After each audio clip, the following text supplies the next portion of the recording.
Hello and welcome to And the Runner-Up Is. This week on the show, we're talking the 1968 Best Actress race at the Academy Awards, where Katharine Hepburn and Barbra Streisand tied, winning for their performances in The Lion in Winter and Funny Girl, respectively. But why did they beat fellow nominees Patricia Neal, Vanessa Redgrave, and Joanne Woodward? And how did they tie? We'll explore all this and more today on And the Runner-Up Is.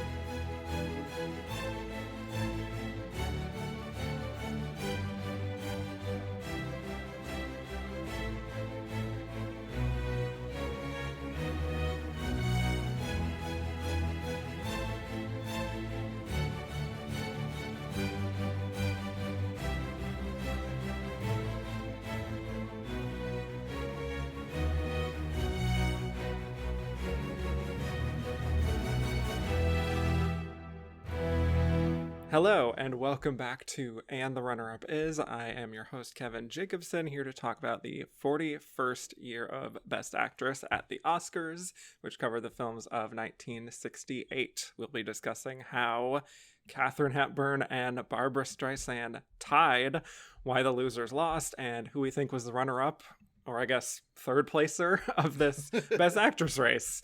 And my guest today is the co-host of one of the best podcasts around, this Hot Oscar Buzz, senior writer at Primetimer, who's also been seen at a number of other publications. Please welcome to the show for the first time, Joe Reid. Thank you for having me. I'm very excited to talk about this. What a year to be my first time on this podcast. My gosh. Yeah. For the longest time, up until very recently, the lock screen on my phone was Ingrid Bergman sort of gasping in delight at reading the envelope for the Best Actress award at this year's Oscars. So I've watched this particular presentation many a time. So I'm very excited to talk about the race. As have I. You could say that this particular announcement and this happening of a tie was foundational in me even wanting to do this Best Actress series just to finally get to this year. I can understand why. Yeah. Truly two of the most interesting stories, the fact that they both tied and the fact that they are such icons. I'm very excited to get into this here. Yeah. But first, before we talk 1968, let's talk about Best Actress as a category. My first question for you, Joe. Yes. What is your favorite Best Actress win of all time?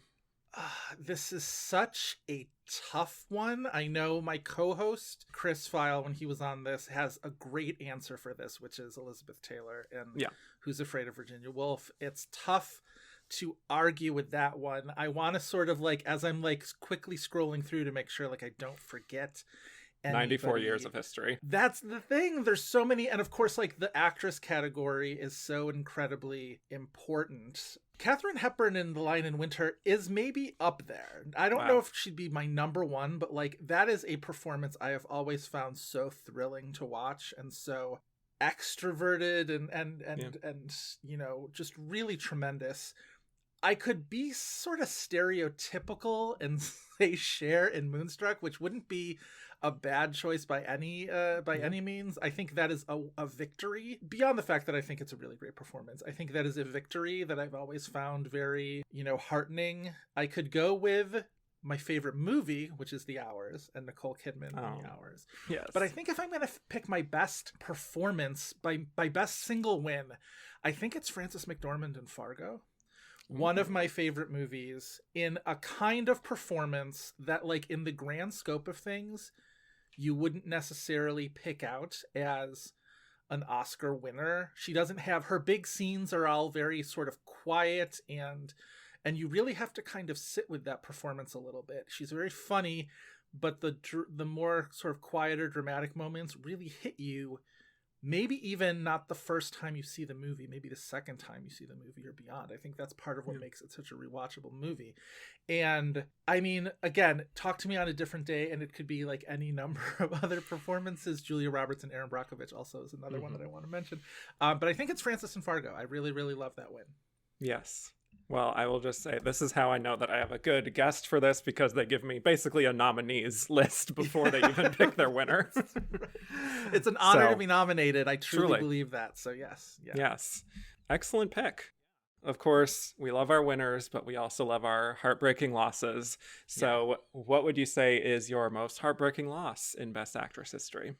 Oh God. I mean, going back to, if we can talk about like somebody who wasn't even nominated, going back to my favorite movie, The Hours, the fact that Meryl wasn't nominated for The Hours really does sort of hurt a little bit. The one I go back to though, and that seems to me so baffling, even though I know there was category confusion was part of it, was Naomi Watts in Mulholland Drive, which I think is like one of the great performances of my lifetime. And it's still so shocking because it was like, it's not like it was underappreciated at the time. People were like pretty knocked out by that performance at the time. And there was just, they weren't quite sure to push her in lead or supporting. And she wasn't a name yet. So there wasn't like, that to kind of push her along. But I really do think she's really tremendous in that. And like, what a great type of performance to be your breakthrough Oscar. Like Oscar goes through for those ingenue breakthroughs all the time, and the fact that they didn't do it for that one. And then of course Naomi's career since then has just been sort of like a series of highs and lows, but a lot of missed opportunity stuff, a lot of like, oh, why that movie? Why did you make that movie? And of course, Chris and I did a whole mini series on Naomi Watts movies that didn't get Oscar nominations. So like, we know of what we speak there. And she is one of your queens of that. She is. Truly. She's sort of one of the patron, the Mount Rushmore of, Yes, 100%. Yeah. Well, that's interesting how you interpret that question, because some people do just say people who weren't nominated, and other people say that people who were nominated but lost in the end. And again, I'm such a, the nomination is the reward. Right. So I guess if I was going for a nominee, maybe it's Anne Hathaway and Rachel Getting Married, who I think is so tremendously good, and would rather that be her Oscar than for Les Mis. I don't think she's bad in Les Mis, but like, of the two, it would be great. And of course, what Chris and I always talk about, we were talking about this just the other day, I can't remember how it came up, but the 93 Best Actress race, which is one of the great, but I think Chris's answer is probably Angela Bassett and What's Love Got to Do with It, which is a great one. I think that's phenomenal too, but if you look at the rest of that category, I would have a hard time not voting for Stockard Channing in 6 Degrees of Separation, because that is like one of my just all-time favorite performances that go back to that all the time. And then like no slouch Emma Thompson in The Remains of the Day, no slouch Deborah Winger in just about anything, including Shadowlands. So yes, that's a great category. I love that. So category. In the debate of Holly Hunter versus Angela Bassett, you would say a secret third thing. I would say haha. I could, I'm a trickster in that. Very good. I love that. Okay, so let us get to this year at the Oscars, 1968, the 41st Academy Awards. The nominees were Katharine Hepburn in The Lion in Winter, Patricia Neal in The Subject Was Roses, Vanessa Redgrave in Isadora, Barbra Streisand in Funny Girl, and Joanne Woodward in Rachel, with the winner being, it's a tie, Katharine Hepburn and Barbra Streisand. So before we break down these performances individually, did you have any just introductory sort of overall thoughts just from watching all of these performances and films? What I love about this lineup, beyond the quality of the performances, which I think is uniformly really high. Like, I don't think there is a bad performance in this, even though I have a probably pretty clear hierarchy. But I don't think there's a bad performance in this lineup whatsoever. They all also have really interesting stories in terms of like Oscar narratives that year, where, Streisand is the sort of ascendant new talent, this like, undeniable new talent. We'll talk about her getting admitted into the Academy when she did. Hepburn, of course, is Katharine Hepburn. Like, that's a story in and of itself. Patricia Neal coming back from having a series of strokes, and this is her big comeback movie. Vanessa Redgrave already being under fire publicly for her anti-war stances, and people calling her signs being held out on the red carpet about Vanessa Redgrave because she's red because communist. And then Joanne Woodward being starring in her husband Paul Newman's debut film, almost boycotts the awards because he doesn't get nominated, and that whole thing. Just so much drama. Just what a really rich series of narratives sort of combined. Like, of course, this had to be the year that there was a tie, because like how could you pick only one? Right. Exactly. Yeah, this is one of those years like 1950 that I think are just true landmark moments in this category. When I set out to do this Best Actress journey, I knew that this would be one of the more fun episodes to break down because of how unique this is, but also because of, exactly who it was that won and the narratives that they both had. Katharine Hepburn as this legendary sort of stalwart of old Hollywood who maintained and even beyond that, it's like it's just after Spencer Tracy dies. She has just won for Guess Who's Coming to Dinner. Spencer Tracy has just died. She's sort of in. I saw an interview of Peter O'Toole on Charlie Rose. I was on another podcast recently. I was talking about how like odd and sort of dark it is that like one of the more plentiful ways of researching old Oscars and old movies like this is often like there's a lot of footage of people on Charlie Rose on YouTube that you can like go back and find, which is sort of, blessing and a curse. But O'Toole is talking about how he described her as the sort of the widow who wasn't, essentially. Like she was, for all intents and purposes, the grieving widow who couldn't publicly sort of be that because of the very specific nature of their relationship. And so it was kind of surprising that she came out of that period to even do this movie in the first place. And then here it was. Yeah. And we will get to sort of, I think, what appealed to her about this film in particular. But she always loved to challenge herself. So this is one of them. And Barbra Streisand, like this new, very unique talent who would ultimately have a legacy of her own with her film debut here, which always is just startling when you look at how confident she is on screen just from the very start. Plus you have these other three nominees who are putting in great work too, very accomplished performances that like in a weaker year maybe could have easily won any of them really. So we obviously had the previous year, this introduction sort of new Hollywood, and now it feels like we're really just like cruising into it, and it's not necessarily something that people are kind of nervous about as much. It's like, okay, this is the new I was norm. thinking that too, because I, of course, like most people, have read the Mark Harris Pictures of the Revolution, which is about the previous year's Oscars, and it really is striking how just a year later you look at some of the movies that were nominated, and it's not everything. There's still like Star and Oliver and some movies that sort of feel like they're part of the older era, but like 2001: A Space Odyssey getting the nomination for Kubrick, and The Battle of Algiers, and Rachel feels very, very, we'll talk about that for sure. Feels very, very forward thinking. Faces was a nominee this year. Rosemary's Baby was this year, which we'll definitely talk about. The Producers was this year. So this feels like a very an Oscars year that was looking ahead in a lot of ways. Definitely. And also, this is very surface level observation, but for my purposes, this is the first lineup where all of the nominees are in color.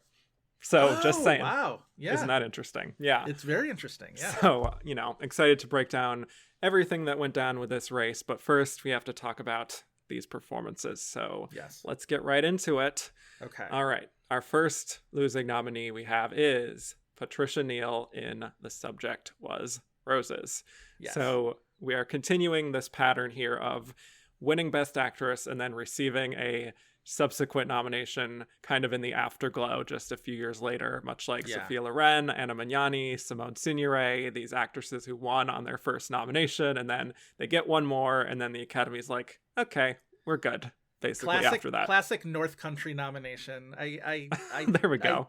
For whatever reason, I've started calling those Halo nominations, and I don't know quite if that's exactly a perfect term for it, but it does feel that way, where it's just Afterglow, I think, is another really good. Whereas like the Academy being like, yes, we were correct, and and sometimes it does feel a little bit like the Academy is stretching to just be like, yeah, like we're backing ourselves up. In this case, I do think she's really tremendously good in this definitely movie. But I think it's a kind of a minor miracle that she did get this nomination, if only because of all of the struggles that she had with her health. So after her winning for HUD in 1963, she had 3 burst cerebral aneurysms, which put her in a coma for 3 weeks. And she gradually was able to relearn how to talk and how to walk. And this was in 1965 when that happened. And so she wasn't able to really work that much for 3 years, obviously. But this film was her big return and she gets this Oscar nomination for it. And it's a pretty remarkable story. This is based on a Pulitzer Prize winning play of the same name that centers on three characters, a mother and father, Nellie and John, played by Patricia Neal and Jack Albertson, who have a bit of a strained relationship, you could say, and their son Timmy, played by a very young and very dashing Martin Sheen, who is now returning home from World War II, which is when this is taking place around the 40s, and it's all about that strained relationship with their parents and how, you know, their son being back kind of leads to a bit of a breaking point, you could say, for the parents. So let's talk Patricia Neal here. Not sure if you have a lot of familiarity with Patricia Neal or if you've seen HUD or, you know, what your experience is with her in general, but what do you think of her in this film? I haven't seen HUD. HUD is on my list of movies that I really need to see. This might be the only Patricia Neal movie I've ever seen, or at least certainly the most high profile Patricia Neal movie that I've seen. I saw it a few years ago. It was one of those like Saturday, just, you know, flipping around cable, and it was on TCM, I'm pretty sure, and I caught it right at the beginning, and I knew the title from watching this Best Actress presentation so many times. So I'm like, well, it's Subject of Roses, I gotta watch it. Wasn't really familiar with it at all. I wasn't aware that it was a Pulitzer and Tony Award winning play by the way, Frank Gilroy was the playwright, who was the father of Tony Gilroy and Dan Gilroy, which is not a thing I knew until I was researching for this podcast. Yeah. So thank you very much for that. Nepo babies. Yeah, yes. Exactly. Right. And that Patricia Neal was unable to star in the stage version of it because she was pregnant at the time. And this is before the strokes, obviously. So it's a really very appropriate comeback role for her in this. It's also a really interesting movie to be in 1968 because it's about Martin Sheen, as you said, plays a World War II veteran who's coming home and sort of struggles to reintegrate himself into the family, or finding that like his place in the family isn't something that he particularly cares for. He's sort of the, if not the go-between between his parents, sort of a little bit of the glue, or they kind of need him there as a third party to deal with or avoid their own marital difficulties. But it's interesting that was, you know, he's a World War II veteran, and this movie is coming out just as the Vietnam conflict is really causing so much strife in American homes contemporarily. And because this play had been written, you know, quite a bit earlier, it wasn't exactly written as a Vietnam, you know, allegory, and yet it's so appropriate at that particular time in American history. And so that ends up being this kind of extra layer for it. Meanwhile, then you have this relationship between Patricia Neal and Jack Albertson. Jack Albertson, who I only knew of as the grandfather from Willy Wonka, or from Charlie and the Chocolate Factory. Wait, which one is the Gene Wilder one? Willy Wonka. Yep. God damn that Johnny Depp version for screwing me up every single time I try. And there's a lot of people in this lineup of like, hey, those people pop up later in film. Yeah. As I believe one of your reviews mentions, which we'll get to. Well, the interesting thing is looking up info for this movie. Apparently Martin Sheen had done the stage version of it sometime in the last 10 years or so in Los Angeles as the father. It was Martin Sheen and Frances Conroy as the parents, and then Brian Garrity playing the son. Anyway, so the relationship between Patricia Neal and Jack Albertson is this sort of very kind of like late 60s, early 70s. It's not quite, the movie doesn't quite exactly become this like, you know, frustrated housewife self-actualizes, but it definitely has those underpinnings a little bit. You definitely in the audience want to see her sort of break through and break free. And there are moments where you feel like this is, you know, a little bit of an independence movie for her. And it ends up becoming a lot thornier about the sort of the various relationships with her and her husband, her and her son, the husband and the son, and who, you know, where these sort of simmering resentments lie. I do love a movie about simmering resentments because they do tend to boil over. I guess we can talk about that in The Lion in Winter too, although simmering, it simmers for a second and then everything boils over pretty quickly. But it's a great role. It showcases her very well. She's an incredibly down-to-earth actress and an incredibly relatable one. I think she communicates her character's predicament incredibly well without doing a ton of like big capital I indicating. And you can see why people, especially critics at the time, really were behind her with stuff like this, because she's really impressive. I really liked her in this.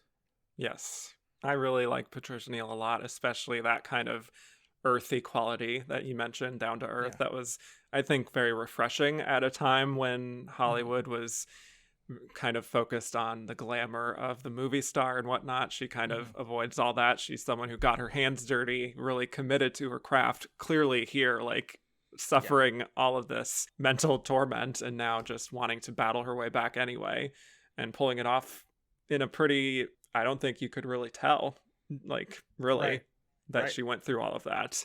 So I think that definitely helped her a lot in her nomination, and she's very much the actor's actor.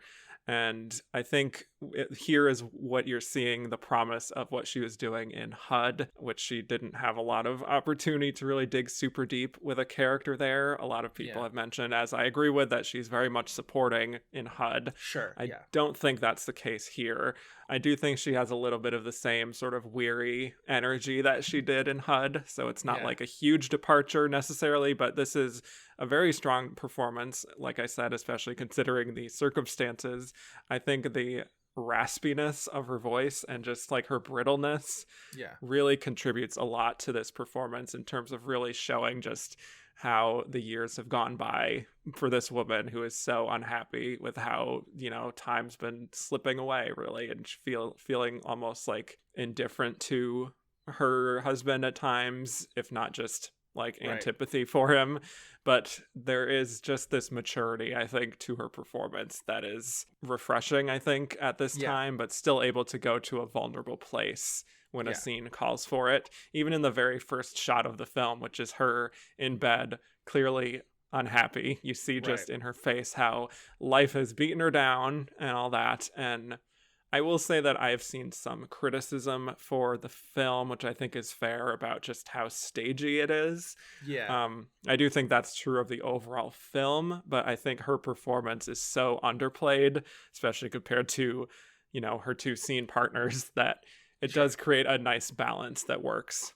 Yeah, you definitely end up, and of course, in a movie with two men and one woman, I'm probably going to gravitate to, you know, sympathizing with the women anyway. That's sort of my thing. But you very easily sort of drift to her allyship in this movie, and I think part of that is certainly her performance, and that the other two, when they're, you know, especially, you know, Albertson and Sheehan get into it with each other, you're just sort of like, oh, okay, well, now the men are gonna, you know, do men things. You know what I mean? It's just like, you know, try and figure out who's the alpha in the house or whatever. A lot of the movie is about that. A lot of the movie is just like, you know, you come back here from the war and you think you suddenly think you're a man here and whatnot. And it's just like, okay, fellas, like, you know, your wife's over here trying to, you know, assert herself as a person in the 1960s. And although I guess this movie takes place before the 60s. But anyway, we want our actresses to be full and independent as always. As always, exactly. Yes. Which I think she eventually tries to do, as is set to the soundtrack of this beautiful Judy Collins song. Yeah. Which really kind of dates it at a certain period of time that doesn't really feel like the 40s at that point. It feels like, you know, we're very much like, this feels Vietnam era. In fact, when I thought back on this film, because I haven't seen it in a while, I thought this was just like a contemporary film that's about a Vietnam veteran coming back. But anyway, I think she really does a lot with those tiny little moments, in a similar way that we'll talk about with Joanne Woodward, in terms of really selling the underplaying of the emotion, you know, making her son guess what they're having for breakfast, which is waffles. And she shows that kind of little hint of disappointment that he's not as excited about it as he was when he was a kid. You know, she may have thought that, oh, you know, their son's coming back and now everything's going to be nice and it's going to be like it was, you know, maybe 10 or so years ago, really. But it's just, a lot has changed, and she's not feeling like how she thought she was going to be feeling, and how her son, like, when he gets home, that's just going to fix everything. That's going to solve all our problems that I've been having with my husband and whatnot.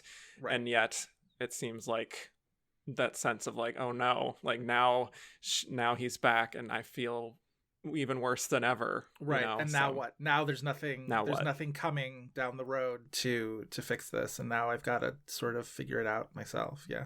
Right. And then of course we love the moments where even though she is kind of simmering through so much of the film, she does finally reach some breaking points, like towards the beginning, like when he's doing a little prayer before breakfast, and she's kind of like looking at him a little odd, like what's this all about? And he kind of mocks her a little bit, and that causes her to really explode, and she's like, don't talk to me like that.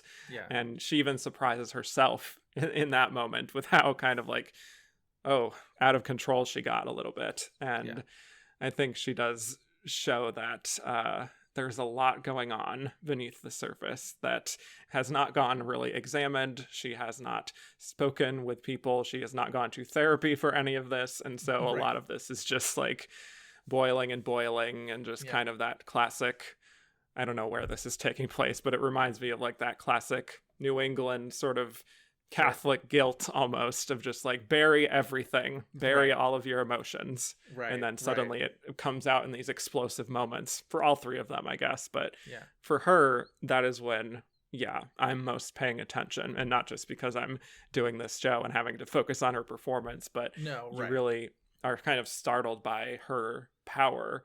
And it's funny that you mentioned Frances Conroy as someone who also played this character, because she's also someone who I think is capable of that kind of like quietness, and then like, oh no, suddenly an explosive moment and you're kind of taken aback by it. Somebody who you can see where other characters would take them for granted often. Yes, exactly. And I think Frances Conroy plays those kinds of characters a lot. And then all of a sudden, then you're right, like asserts themselves in a way where you're just like, oh right, like we've underestimated this woman. Yeah. So in that sense, she really does modulate the performance really well. There's also, of course, the subject, the titular subject. Right. Yes, the roses, where classic theater device, seemingly. Truly. I don't want to overreach and speak upon an artistic medium I'm not as familiar with, but it does feel like the seemingly benign thing that gets introduced into a scenario that sets everything off, and you wouldn't expect it. And in this case, of course, the irony is it's these like delicate, pretty things, as like, you know, a bouquet of roses or whatever, and it just represents everything that is wrong with all these relationships. That is the subject, right? Yeah. So the way that is introduced is, of course, you know, the father has just not really given her any sort of like out of the blue special thing like he used to do with roses and flowers, and now him suddenly doing this seems very out of character, and it's because his son thought to you know, give it to her and say that it was from his father, and just the way she kind of stops dead in her tracks, and she says something like, I haven't had red roses since Papa died, something like that. Which is again another kind of like stagey line, but I think, and also really, a jab a little bit, right? Like, you don't treat me as well, like nobody's treated me well since, you know, my father. Right. But again, you know, kind of selling the more theatrical underlining moments of what this is all supposed to mean without making it seem like it's theater. It feels grounded to me. Anyway. Alternate title, You Don't Bring Me Flowers, which is what inspired Barbra Streisand to make... No, I'm kidding. That's not true. But it sounds right. Listen, if I started telling people that, some people would believe it. So, yeah. And, you know, later on, and her kind of aside to her husband being, you know, because he doesn't want to even hear about the roses anymore, because she keeps kind of going back to that. And, you know, he clearly feels like this was kind of an empty gesture and he didn't really mean it. Like, he wasn't really on board. He just kind of went along with it because his son thought it would be a nice thing. Yeah. And her just kind of stressing how much she appreciates them, but then he just can't show her any extra loving after that. And then I love how you see her kind of walking back her appreciation, I guess, because of his coldness. And you're seeing the wheels turning, I think, gradually, about like, okay, he didn't really mean this after all. And it's you feel the heartbreak of it. And I also want to talk about this the moment where they bring up the roses again after this night out, which basically escalates when he's clearly drunk and like feeling her up and acting a little out of character compared to the usual way that they treat themselves. And she says, "I'm not one of your hotel lobby whores." Devastating. Yes. It's so good. It's one of those, it's a line that almost feels like a cliche, right? Go back to your whores, you know, that kind of thing. And yet devastating the way she can sort of gather that in herself. And you want to sort of cheer for that moment. A true Oscar cheers moment. Yes, totally. Yeah. Yes. Exactly. Well, then, and that, of course, escalates to then her breaking the vase of roses. Yeah. I feel like that's kind of equivalent to like a plate smashing sequence that we love to see in our Best Actress. Sissy Spacek, eat your heart out. Yeah, exactly. Exactly. Yeah. She would actually be very good in that role too. Honestly, yes. Right? That's a really great Sissy Spacek type of a role, for sure. Honestly, her and Tom Wilkinson, just like bring them back and do this. Absolutely. So 100%. Just saying. Yeah. But yeah, she then does go off on her own, you know, eating her lunch alone, walking on the beach. The beautiful Judy Collins song is playing. Yeah. Maybe that part of it again is, I don't know if that's dated necessarily, but I felt like, okay, we're clearly in the 60s, you know, right. That's the vibe. But you do even just get this feeling, even from this montage where she's not even saying anything, how much she just wants to be free of all of this. And it's also, I think, set up earlier on that it's something like her idea of a vacation is traveling and seeing new things. And his idea of a vacation is like going off to the country and having like a little cabin. She's someone who wants to go out in the world and actually see things. Live. Yes. She wants to live. She wants to self-actualize. Exactly. Which you both have talked about, you and Chris, about. We love to see a woman self-actualizing on screen. As do the Academy Awards. The Academy Awards love that. So yeah. And then, of course, her big moments towards the end, I think, is such an achievement, honestly, again, because of what she's been through.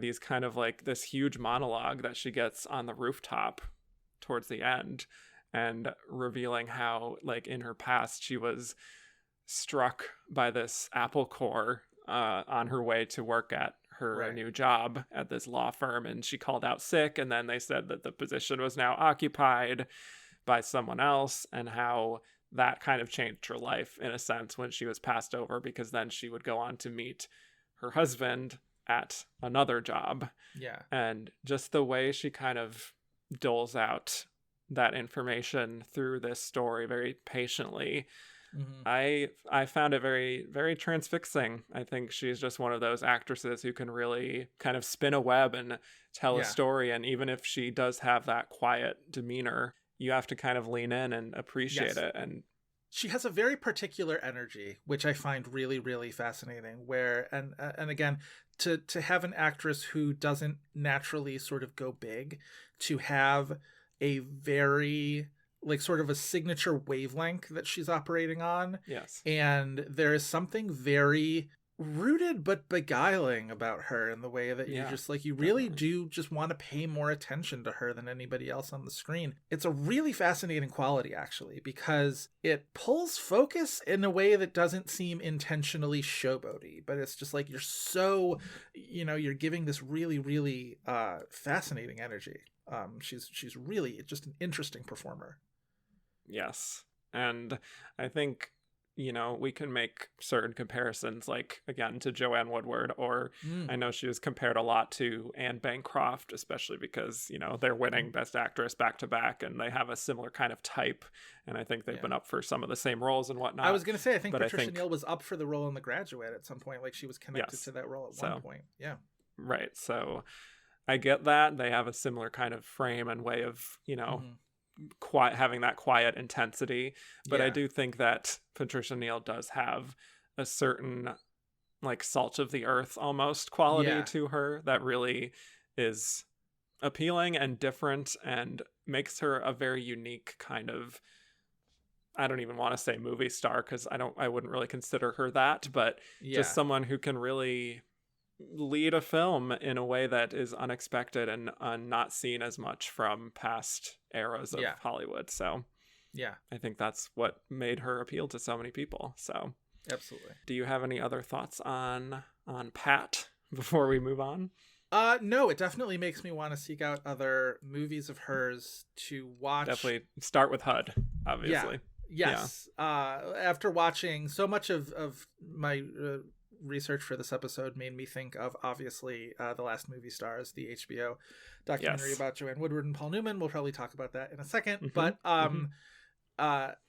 this same, obviously, everything that they said about HUD in that really made me want to seek out that movie for him, but also for her performance and how a performance could lead people to want to give her a lead actress award for a performance that a lot of people sort of agree with supporting. It's just like, it's got to be that good, right? It's got to be that impactful. So it is. Excited for that. Yeah, a textbook case of somebody making the absolute most of material that is not really there on the page for the most part, and really filling in the backstory of everything. So that's exciting. Yes. Yeah. All right. Well, let's move on to our next losing nominee, which is a significantly different feeling of a film, which is Vanessa Redgrave in Isadora. Oh boy. Isadora. Yes, strap in. Yes. What? I watched this last night for the first time. I had never seen it before. This is the only one I haven't seen either, so yeah. She's the film's only nomination in this Oscars. It was, like I said, she was a little bit controversial. Not a little bit controversial. Vanessa Redgrave was kind of quite controversial back then.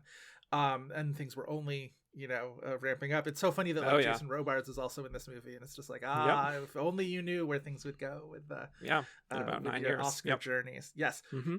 Isadora, I read a little snippet of a review that Paul Schrader actually at the time reviewed this movie for the Los Angeles Review or I can't remember specifically the publication, but back when he was reviewing movies and talking about how at that time apparently that like the biopic genre was sort of at a low point, not quality wise, but like there weren't a ton of biopics at the time. And he actually, the quote that he gives in this review, he says, "I'm not saying the biopic genre should be revived. God forgive the man who pulls the steak from its heart," which it definitely did, certainly in terms of Oscar. But talking about how this movie succeeds as being a biopic that kind of investigates its subject and sort of interrogates the subject a little bit, which is like, yes, that is true. I don't know how much I loved this movie. I think it's a fascinating movie. I think it's a movie that sort of flirts with being a little bit too much, a little bit over the top. I think she's definitely the best part of it. But like, if you know anything about Isadora Duncan, the real life dancer and choreographer and, artist, who one of the things you have probably heard about her is the manner in which she died, which is somewhat infamous. Which spoiler if you haven't seen Isadora, but like you spoiler for real life too. Spoiler for real life. Is wearing a long flowy scarf in a convertible car, and it gets caught up in the spokes, and she ends up in real life dying in a significantly more harrowing way than is depicted in this film, where she's pulled from the car and nearly decapitated, and horrifying. But then this movie loves a foreshadow, and there are so many scenes of this movie. Like 13 minutes into this movie, she's in a museum and she sees a headless statue, and I'm like, all right, filmmakers, like, and they really linger on that statue. And there's so many scenes of her like in convertible cars, sort of like lying back and like seemingly in distress, and like they really, every time you see her in this modern context, she's wearing some big scarf or another, and it's like, yes, we get it. That is how she died. They're really enjoys throwing those little notes in and just like nudging you in the ribs. It's just like, yes, we get it. It's also a movie that kind of takes a long time, I think, to get to the interesting part of her life. I think it does get there. I think, again, Redgrave is very good in this movie. She's incredibly beguiling. She's incredibly magnetic. And then ultimately Isadora Duncan, who's portrayed as this like gorgeous dancer, beautiful artist, also kind of a kook, kind of a, has these relationships that she sort of goes to, and they are in various ways sort of unsuccessful. When she gets, is it with Robards, who helps her build the school for what's the specific purpose she intends, where it's just like a school for experience, a school for like life experience. She doesn't want to teach rich kids. Yeah. Right. And she wants to sort of teach people the art of life or whatever. And it's just like, oh, you are a particular little kind of character, aren't you? But in that context, I think Redgrave sells that character pretty well. And then when we get towards the end, where she goes to the then very, very newly formed Soviet Union, this is in the 1920s, marries the Russian guy. He's enigmatic, but also fairly violent towards her, and they have this sort of tempestuous relationship. But she kind of defies American political and cultural mores at the time, and there's this big sort of climactic scene where she is dancing in Boston, I believe, for this increasingly hostile crowd, as she's making this like very kind of like defiantly pro-communist statement. She's got this big red cape, and they turn on her and they start sort of hurling invective at the stage, and a riot essentially breaks out, and then she drops her top, and she's sort of screaming back at the audience about I thought we as Americans wanted people to live free, and this is about people making the choice to live free. And this very sort of like pre-Cold War actual war of ideas over political repression, communism versus the more American capitalist way of life, all of this sort of stuff. I think it becomes pretty fascinating. And then almost immediately after that, it's like, well, and then several years passed and she got into this convertible car, and it turn out so horribly.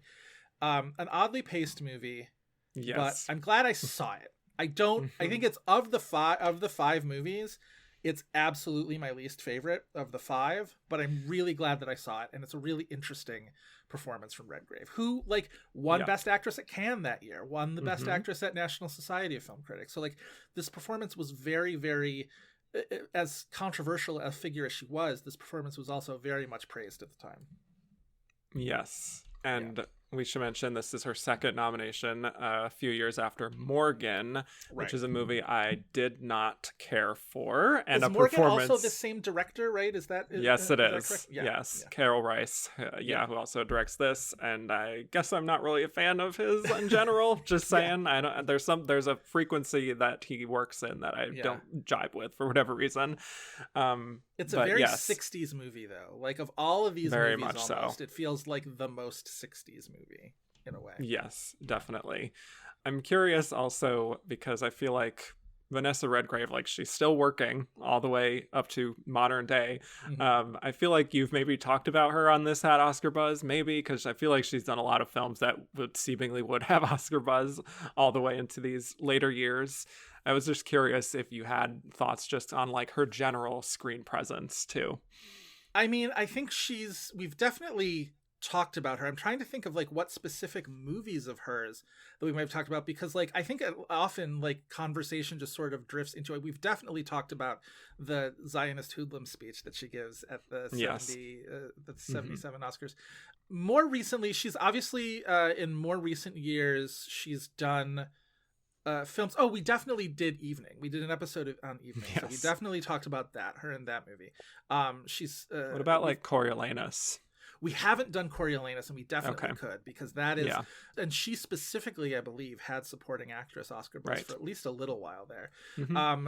We've talked though about her in obviously Foxcatcher and Atonement are movies that did get Oscar nominations, but we still sort of her line in Foxcatcher, where she tells John DuPont, I don't want you to do it. I don't want to see you doing anything low, is a very sort of fascinating line. She's also done a bunch of television. She was recurring on Nip Tuck, playing mother to her real life daughter, Jolie Richardson, on that show. And she's obviously a very commanding presence. I think she brings with her a lot of gravitas to whatever she ends up starring in. And I like watching her in these 60s roles, though, because she doesn't, as she's gotten older and as she's sort of taken these roles, there is a sense of sort of elder stateswoman about her, which she carries very well. And she sort of plays counter to that a lot. But watching her in like the 60s, it's interesting to watch her in her sort of the prime of her youth, right? Where she's this very almost uncontrollable screen presence, right? Where she's just like this burst of defiant artistic energy. Obviously, a lot of that comes with the role with Isadora, but like she does have this energy in a lot of the things that I've seen her in around this sort of like early stage of her career. And you imagine she was an incredibly exciting new talent at that time, and you really see it in Isadora in just sort of how uninhibited she is, you know, in so many ways. This is a movie that is not afraid of narratively required nudity, but also like fairly casual nudity, where she's just sort of like that one scene where her one lover at the time, the artist, is sort of painting her, and she's sort of walking around in shadow, and yet also like sort of dancing in that sort of way where it's like a dancer sort of like as she moves around is sort of trying out movements that she might, you know, utilize later on or whatever. Right. And I liked that kind of stuff in the movie. I think she's just tremendously fascinating as a screen presence. Yeah, definitely. And I think the film itself is kind of on the same wavelength with her in terms of that quirky sort of oddness. I think there are moments that I really did think were quite striking, like when we're sort of cross-cutting between her in the real world and then her kind of dancing in this unknown space almost to sort of show how her mood is shifting and how she expresses herself. And there's an artfulness there and a skill that I can't say isn't impressive, you know. I just think as a film, it can sometimes feel a little bit kind of in your face with its messaging and its foreshadowing, like you said. And I don't really feel like I take a lot of meaning from it because of how much it just wants to impress you with its daringness, I think. But I do really like Vanessa Redgrave here. I love that she's fully committing to this character. You know, she does, I feel like for me, she does have like almost this untouchable quality to her as an artist, you know, kind of like this almost alien kind of ethereal presence, especially in these earlier roles, which is easy to graft onto a character like this. But well, it's only a few years after this that she does The Devils, right? Which is like the apex, I think, of that version of Vanessa Redgrave, right? Where it's like she's so alien in that movie that she can't even stand upright. You know what I mean? And like it's just like she's as a physical presence, she's just like not of, you know, this world a little bit. And but you can see shades of that in Isadora. You can see shades of that even in, you know, she's in a smaller role in Blowout and whatever. And, you know, that's the vibe with her in a really fascinating way. Yeah. Yeah. And this does require a lot physically from her. Also, she's doing an American accent, which at first, not gonna lie, kind of threw me off because I'm not used to seeing that from Vanessa Redgrave. That is a family trait, because also whenever, obviously, the late Natasha Richardson is one of her daughters, and Jolie as well. Their American accents also always feel very conspicuous in their performances in a way that, like, not to, you know, denigrate them as performers, but I think it's just there's an effortfulness when they put on that American accent. They're working for it. She really doesn't read to me as American, which is what she's supposed to be. But eventually, I mean, I did just get used to it. This is like almost like a 2.5 hour movie, so that's eventually you're. Yeah, I'm willing to give the movie credit for being like, well, Isadora Duncan also was like an ill-fitting American too. You know what I mean? Just like, wasn't ever quite comfortable in that milieu either. So like maybe it works in that way. Right. I don't know why, but I thought of like something like Thomas and Mackenzie sometimes when she does like an American accent, and there's something a little too like off kilter about it that can be a little distracting. Yeah. But I do think she captures just the physicality of it pretty well, considering she's not a dancer, you know. Not that I have a super strong reference point for exactly how Isadora Duncan actually did perform, but it's the kind of thing where I see how she as an artist was so unique and captivating. She's kind of lanky and tall, and obviously Vanessa Redgrave is quite striking at this time, and she makes it work kind of as an extension of her free-spirited sort of personality, and I think she very much stands out in a crowd. Well, there's a reason why Redgrave was so often cast as these royal sort of, like, she played Anne Boleyn, she played Mary Queen of Scots, she played she was Guinevere in Camelot. This sort of, there's a reason for that. There's a through line through all of that, where she has this sort of stature of refinement, and something like Isadora sort of takes that and it's like, yes, but also what if she was a real fucking weirdo and was like so artistic to the point of being almost like unnavigable in that way. Yeah. And I think it makes for a very fascinating performance. Yeah, that reminds me of when she's at this kind of rich society party thing where she's performing for them and towards the beginning, and then afterwards her talking about how like she was dancing in her mother's womb, and this other woman is like, "You're speaking metaphorically, of course," and she's like, no, I'm talking about my destiny. And it's like, okay, yeah. God love an artist.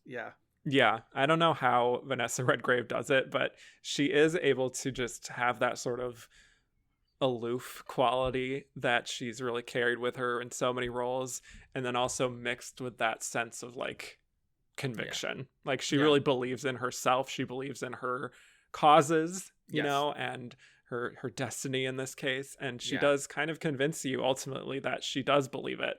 And despite having that sort of distant effect. I feel like of the 5 characters here that we're talking about, she is the one that you are not supposed to really relate to and sort of identify with as much, so much as like watch from a distance almost. Yeah, I think that's right. But then, yes, as is the case with a lot of artists, she is tormented by these kind of spells, I would say, of kind of erratic behavior and depression and haunted by the past, like when we see her going through that tunnel with her companion, and she suddenly becomes overwhelmed, which is another bit of foreshadowing. 100%. As you mentioned. She's in distress in a convertible. Anytime she's in a convertible, there's some sort of horrible thing that's about to happen. Yes, but I do feel like I can't say that I've like been physically around a lot of artist types specifically like this, but I feel like watching her in this, you feel like, oh yes, this is like the classic artist who takes their craft very seriously to the point that it's kind of like making it everyone else's problem, you know? Right. One of those, like, the job of an artist is to feel things deeply kind of thing. And it's just like, yes. And also, and she feels like there's no half measure with her. She feels everything fully. Yeah, exactly. So which feels also often fairly performative in a way that feels probably true to that character type, where it's just like, yes. Like there's, you're always on. She's always on. Always. Yes. Yeah. But yeah, that really interesting sequence we have of her meeting her first lover and having that kind of sexual encounter with him, which is then interspersed with this very vulnerable sort of dance sequence at the same time, where it feels like she's kind of working out her own feelings about this in a way.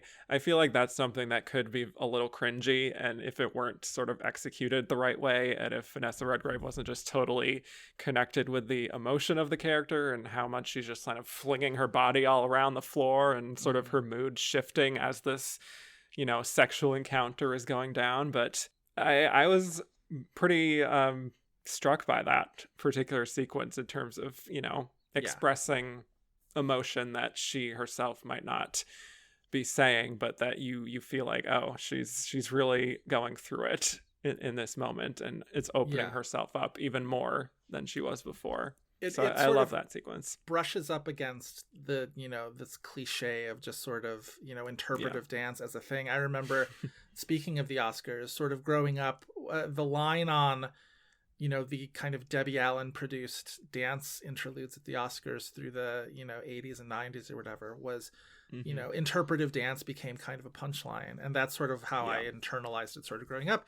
And then when you sort of reach a certain age and you're exposed to enough dance as an art form, it's just like, oh no, that's just dance. That's just modern dance. And it's, of course, it's interpretive in that, like, it is telling a story of, you know, whatever story you want to tell. That's ballet, right? That's, you know, that's contemporary dance styles. And it's like, oh, okay, so like this pejorative that you're throwing into is just like interpretive dance or whatever. It's just like, you're just not entirely comfortable with the concept of dancing as an art form. And it's like, okay, but then, the more, I grew up and matured and was sort of, watched enough performance and dance, and that was just like, obviously Debbie Allen's one of my favorite people, artists, whatever. Now I want nothing more than for her to return to her place of prominence at the Oscars and choreographing dance numbers at the Oscars for as long as she wants to. So yes. Yeah, well, that's what I mean, is that I feel like over the years, this sort of thing has been so overused and done worse than this, I think. Yes. But it's something that maybe wasn't as seen as much at this time. So I think that's what really struck people about this performance and this film. Yeah. This is a kind of a non sequitur, but just in terms of the sequence of the film, we have a Bessie Love showing up here, who was a Best Actress nominee from the second Academy Awards for the Broadway Melody. Oh, yes. Wow. So I was very excited to see this woman who I last saw in 1929 in this kind of like breaking from silent era into talkies. Yeah. And now her in this kind of new Hollywood position where she's playing Isadora's mother. And it's only like one or two scenes. Yeah. But I'm like, I see you, Bessie Love. You still got it. Maybe if we had a few more scenes, we could have gotten a supporting actress late in life nomination for her. That's anyway, tremendous. I just wanted to mention that before I forgot. Perfect. Yeah, I just love whenever these kind of legacy people that I talked about in the 20s and 30s show up later in life. But the whole thing of her kind of like rejecting capitalism as much as she can, or like the traditional way of doing things, like with the Jason Robards character, showering her with diamonds, and then she just sells them in order to just fund her kind of passion, which is teaching these less fortunate kids, and specifically her not wanting to teach rich kids who can afford the school. I'm like, of course. Yeah. Of course that's your way of operating. You go as and Isadora. not good or bad, not a pejorative, but it's just that's totally. Very much in keeping with this character. Yes. Well, it's also like, how are you going to sort of strike out against the capitalist system? And it's just like, well, I'm going to teach them how to, that Jenna Maroney line where it's just like, I was nominated for a special Tony Award category for living theatrically. That's sort of what that reminds me of a little bit. It's just like, I'm going to teach the children how to live theatrically. I'm going to teach them how to live artistically and with honesty and with beauty. Exactly. Yes. 100%. I love that. And then like after that, the whole business of him buying her this estate essentially, because basically to teach her students, and then naturally she becomes bored there, and so the whole thing with hiring this pianist to kind of keep herself occupied, and then that becomes an unexpected sort of affair, even though she's called him like a frog at that point. And just like, what exactly are we doing here? Right. Well, and as towards the end of her life, and these sort of like framing stories where she's sort of swanning about the French Riviera, and it's one of those things where it's just like, what's the one line she says to her companion there, Mary, where she's just like, I like something about like when she brings up like, you owe all this money, and she's just like, like debts are never anything to be lingered upon or something. You just like continually look ahead, and you never think about the money that you owe. You just sort of move forward. And I'm just like, that's a way of looking at it. Sure, like that's I guess that is how you end up sort of like living this bohemian life on the French Riviera. Like, sure, you don't ever have to think about the money you owe other people. Never have to worry about it. Right. Yeah. After that, of course, we have her abandoning her life with Jason Robards naturally, because they've also been through this trauma that was foreshadowed in that tunnel sequence of both of her children getting into an accident after their chauffeur accidentally drove into the river. That car takes a header off of that bridge, and and the whole thing of where we're seeing her writing her memoir and recalling this incident, and just like writing as fast as she can as she's like weeping and hoping to just get it out of her. Again, another sequence that I feel like could have been a little too much, a little cringy, a little over the top, but I think she nails the emotional turmoil of the character, because that's just how she is in her everyday life anyway.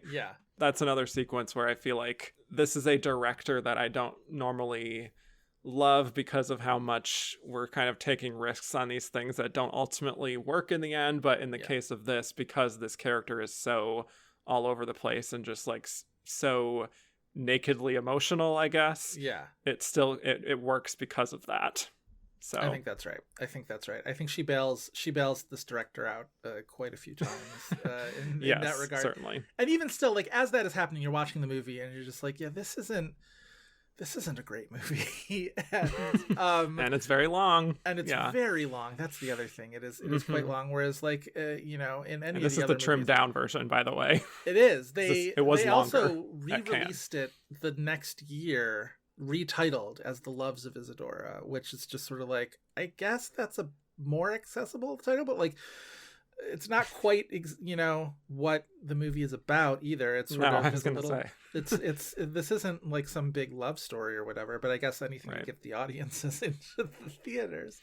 Yeah, especially with a film that this feels a little inaccessible, maybe even at this time.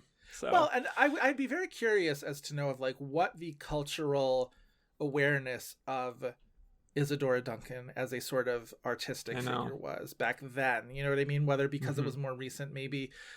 I'm trying to think of like the famous dancers that we know. Like if there were like, I know there was a Twyla Tharp musical several years ago, but if there was like a movie biopic of like Twyla Tharp, would that be like a similar level of cultural awareness where it's just like you really have to sort of like be into the performing arts to know who that is? Or I'm not sure, is it a Fosse Verdon kind of a thing where it was recent enough that you have an awareness and an interest in a movie or a TV show, in the case of Fosse Verdon, covering these kinds of artists. I'm curious. It's interesting. Yeah. I think it would be a little niche at this point. Yeah. But we no longer have the monoculture, as you know. Exactly. But I really was fascinated by the turn that the movie took. Obviously, her going off to the Soviet Union and really having her kind of privilege, I think, coming into play here, even as she's purporting to help the poor. Right. And, her then shacking up with this poet who is just the worst and like yells at her that her children are dead and that he should be all she cares about now. It's just, my goodness. Yeah. It's a lot. But I think this was again, as I think you said earlier, like, I feel like we could have explored even more here with like really interrogating what she truly believes and how, how her lifestyle, even if she wants to say that she's kind of this free spirit who's like disconnected with all the society and everything. Yeah. Like, how does she operate? And if this movie were like Isadora in Moscow or something like that, like, I think it's maybe a better movie, right? Is that like Emily in Paris? Yes, exactly. Yes, okay. That's the sequel to Emily in Paris. It's Isadora in Moscow. I like it. Or you know what I mean? So like, I don't think this movie needs to be Reds exactly, but like it's something a little bit more intentional, something a little bit more with a little bit of bite to it. I think would have been really fascinating. Yeah. I did write down one line that she said, which is, I don't think a revolution should be political. I was just like, well, okay. I feel like that just says it all there. Yeah, exactly. Should be a revolution of dance, and that is all there is to it. Yeah. I think so. A Dance Dance Revolution. Dance Dance Revolution. In fact, that's the alternate title of Isadora in Moscow is Dance Dance Revolution. Yes, I think so.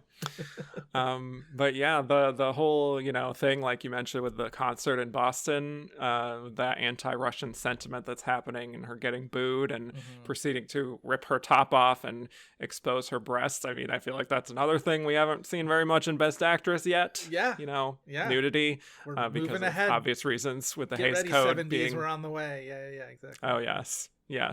But I love the kind of like almost like a trance that she gets into through that scene. Yes. There's kind of like this almost like a mania there Yes. that I think is really transfixing when you watch her, because you could tell she's really just like Yeah. in her own rhythms at that point, that's like so separate from anyone else or like trying to even entertain anyone at that point. She's Right. just like expressing herself however she is feeling, and if she Yeah. wants to take her top off when she's doing it, then there you go, everyone. And she's so confrontational with that audience. That's what I love too. Where Yes. she's just like it's almost like, were you even paying attention to this dance? I was trying to, Yeah. I was trying to tell a story about freedom or whatever, and this audience is sort of roundly rejecting that for its own kind of xenophobia, and yeah. she's affronted by that. She's so offended by that notion, and she's defiant in the face of it. On its own, I think it's a really fascinating sequence, and I think it's probably the movie at its best. Yeah. And the movie takes a while to get there. I'll say Takes a long time. yeah, Yes. yeah. I gotta say, this is one of those movies where I feel like I got to the end and I was like, I feel like I do not need to know anything else about this woman ever Right. again. I feel Got like it. I'm Good. full up at Yep. this point. Yeah, exactly right. Not that there's much else to explore after that, considering the ending, which is very, Yes. I don't want to say that it's funny, but I think there's a kind of dark irony in just like how Yes. quickly that happens. And then I that's was just trying it. to think of like what in like the kind of style that it's filmed in, because it's that jarring. I guess there's no other way really to film that. I guess it's just like it's such a jarring moment, but like that smash cut to her face and her, as she's been sort of, her neck sort of snaps back and whatever, and it doesn't hide of the the manner in which she died in its own sort of less graphic way, I guess, but it does feel like the kind of smash cut that you would also use in a horror movie or something, where you want the audience to kind of scream and then kind of laugh that they all screamed a little bit. You know what I mean? Like that kind of thing. I think definitely. if it played to a modern audience, I think a modern audience would probably end up laughing at that moment, which Yep. yeah. That's a whole other topic It's a about whole other audience emotional response Yes. to movies, Right. especially looking back on older movies. 100%. So Yep. yeah. Exactly. Yeah. But yes, I do think this is a very odd movie, obviously, but I think she is in exactly what she needs to do to create a very distinct impression in a way that I think very few other performers at this time might have been capable of. So Agreed. Yep. obviously she was perfectly cast, and again, love this a lot more than Morgan, which Yes. is like, I don't know if you've seen Tom Jones. I haven't seen Best Tom Picture Jones. winner, No, I haven't. Yeah. There's just kind of like that sort of British Mm. zany quality that sometimes is just so irritating that Yeah. I really felt in that particular movie. And Yeah. you see it a little bit here in terms of really just, I don't know, it just feels a little excessive. Anyway. Yeah. Shall we move on to our final losing nominee, even Let's. though we're only at number 3? Let's do that. Okay. Joanne Woodward, Rachel. Yes. Rachel, Rachel. All right. So we finally have a second nomination for Joanne Woodward, who won in 1957 for The Three Faces of Eve. So this is 11 years later. She made quite a few movies in between that. She did The Fugitive Kind. She did Paris Blues, A New Kind of Love. But it wasn't until Rachel here that she was able to finally get the Academy's attention again, and directed by her husband, Paul Newman, the multi-hyphenate Paul Newman here. And this is such a fascinating film that was a struggle to get made due to the subject matter. Joanne Woodward had optioned the book to be adapted, and then Paul kind of pitched it around town, and nobody was biting, So eventually he decided to just direct the film himself, and they finally found a distributor. But it's about this woman named Rachel, Get out of here. who is who is this 30-something repressed single woman living in a small town in Connecticut, who works as a teacher. She lives with her widowed mother, and she's feeling very stifled, as we all do here in Connecticut, by her community, until she starts to gradually open herself up with help from her friend and co-worker played by the great Estelle Parsons. Yes. Who's got her own thing going on here. But Yep. there's also this guy who she used to know who's back in town and strikes up a connection with her that becomes a romance of sorts. And it's all about Rachel coming into her own as a person and, as previously stated, self-actualizing. Yes. Right? Self-actualizing champion, Joanne Woodward. Yeah. 100%. Truly. Yeah. Also, we should mention it is the 30s.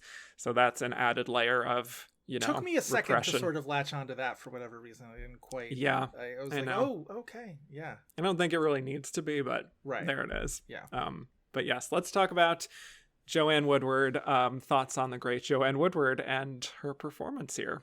This is absolutely the most ahead of its time movie of the five, for sure. This absolutely feels like 100%. a 70s movie that is arriving in the 60s. It's fascinating to imagine how audiences at the time took this movie, because it really is just, in terms of subject matter, in terms of pace, in terms of, style, and the sort of the temperature of this movie, it's just like so unlike so many things that were happening. Obviously, the sort of the Bonnie and Clyde thing of the year before. This obviously is a much more domestic and less, less action-packed, less violent sort of movie than Bonnie and Clyde. But it definitely feels like there's a through line, and it's not just the Estelle Parsons thing, although I want to talk about that in a second. Yeah.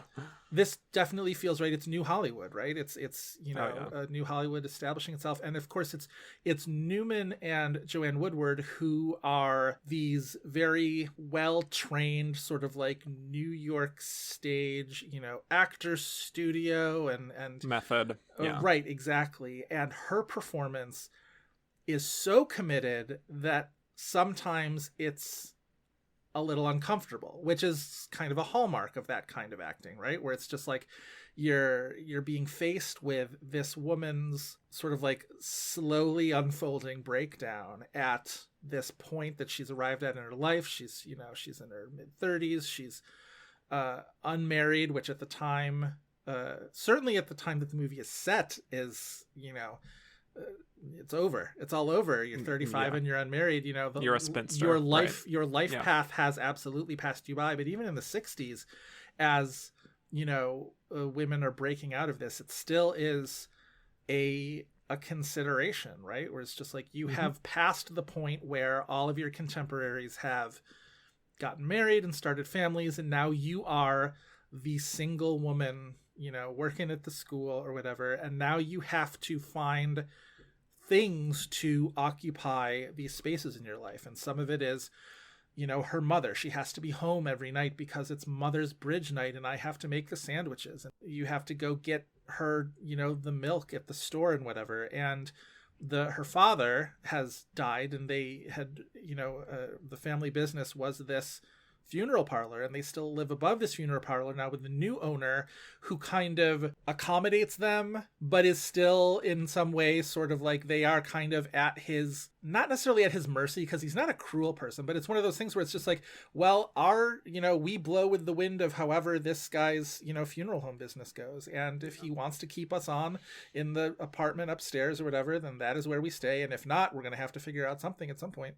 And she has to figure out what her, down to like hobbies and activities, right? The Estelle Parsons character tries to get her to come to a church, this sort of like revivalist church or whatever, because like maybe that will be her, this can be your thing, Rachel, you can join me, and this can fill the void in your life, is this sort of charismatic religion. By the way, the charismatic preacher in that scene is played by Bernie from Weekend at Bernie's, which fucking flipped me out.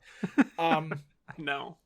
But and this again, you talk about like it really is, woman self-actualizes, where it's like it's the business of figuring that out. Is she going to, is this guy who has now reestablished himself in her life, is this going to be the thing that she's able to latch on to? And ultimately that doesn't pan through. She thinks she's going to have a child at one point, and that becomes not the case, and that's a bit of a relief. But you do get the sense that like she had kind of resigned herself. It was like, well, I guess I'll raise this child. I guess that is the thing. And it's going to be a whole other can of worms to be a single mother in her 30s in the 1930s. Like, my God. Yeah. But at least it would have been something, right? At least it would have been, she would have known what the rest of her path in life would have been. And this movie ends with her getting this job in Oregon and sort of setting out and making the, I would say, very brave decision to just be like, well, I'm going to leave, and mother, you can come with me if you want, and if you don't, then you can stay here. But I'm not making that decision based on what you want to do.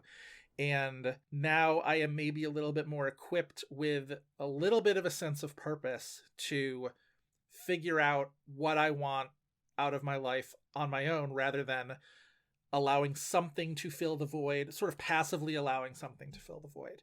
And she performs all of this really well. Again, sometimes in a way that really makes you feel like you're having a panic attack watching her, because Totally. she also has this monologue that kind of nags at her that feels very like, this is what depression was before we could call it depression, like that kind of a thing. Totally. Yeah, definitely. Where it's just like the voice in your head that's telling you all the bad things that are going to happen and all your secret nags and fears.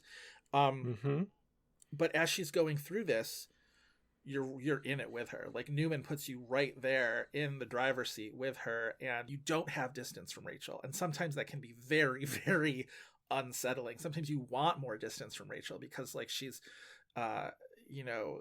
experiencing all of this anxiety and all of this panic sometimes, and you want to sometimes just be able to step away. But at the same time, that's what makes the movie so effective and so powerful, and so very much like, again, very new Hollywood, right? Where we're going to explore these psychologies of these people who you may not have, might have been much more comfortable to distance yourself and just to be like, well, I'm sure they've got it tough. Now let's move on to this, more plot heavy story.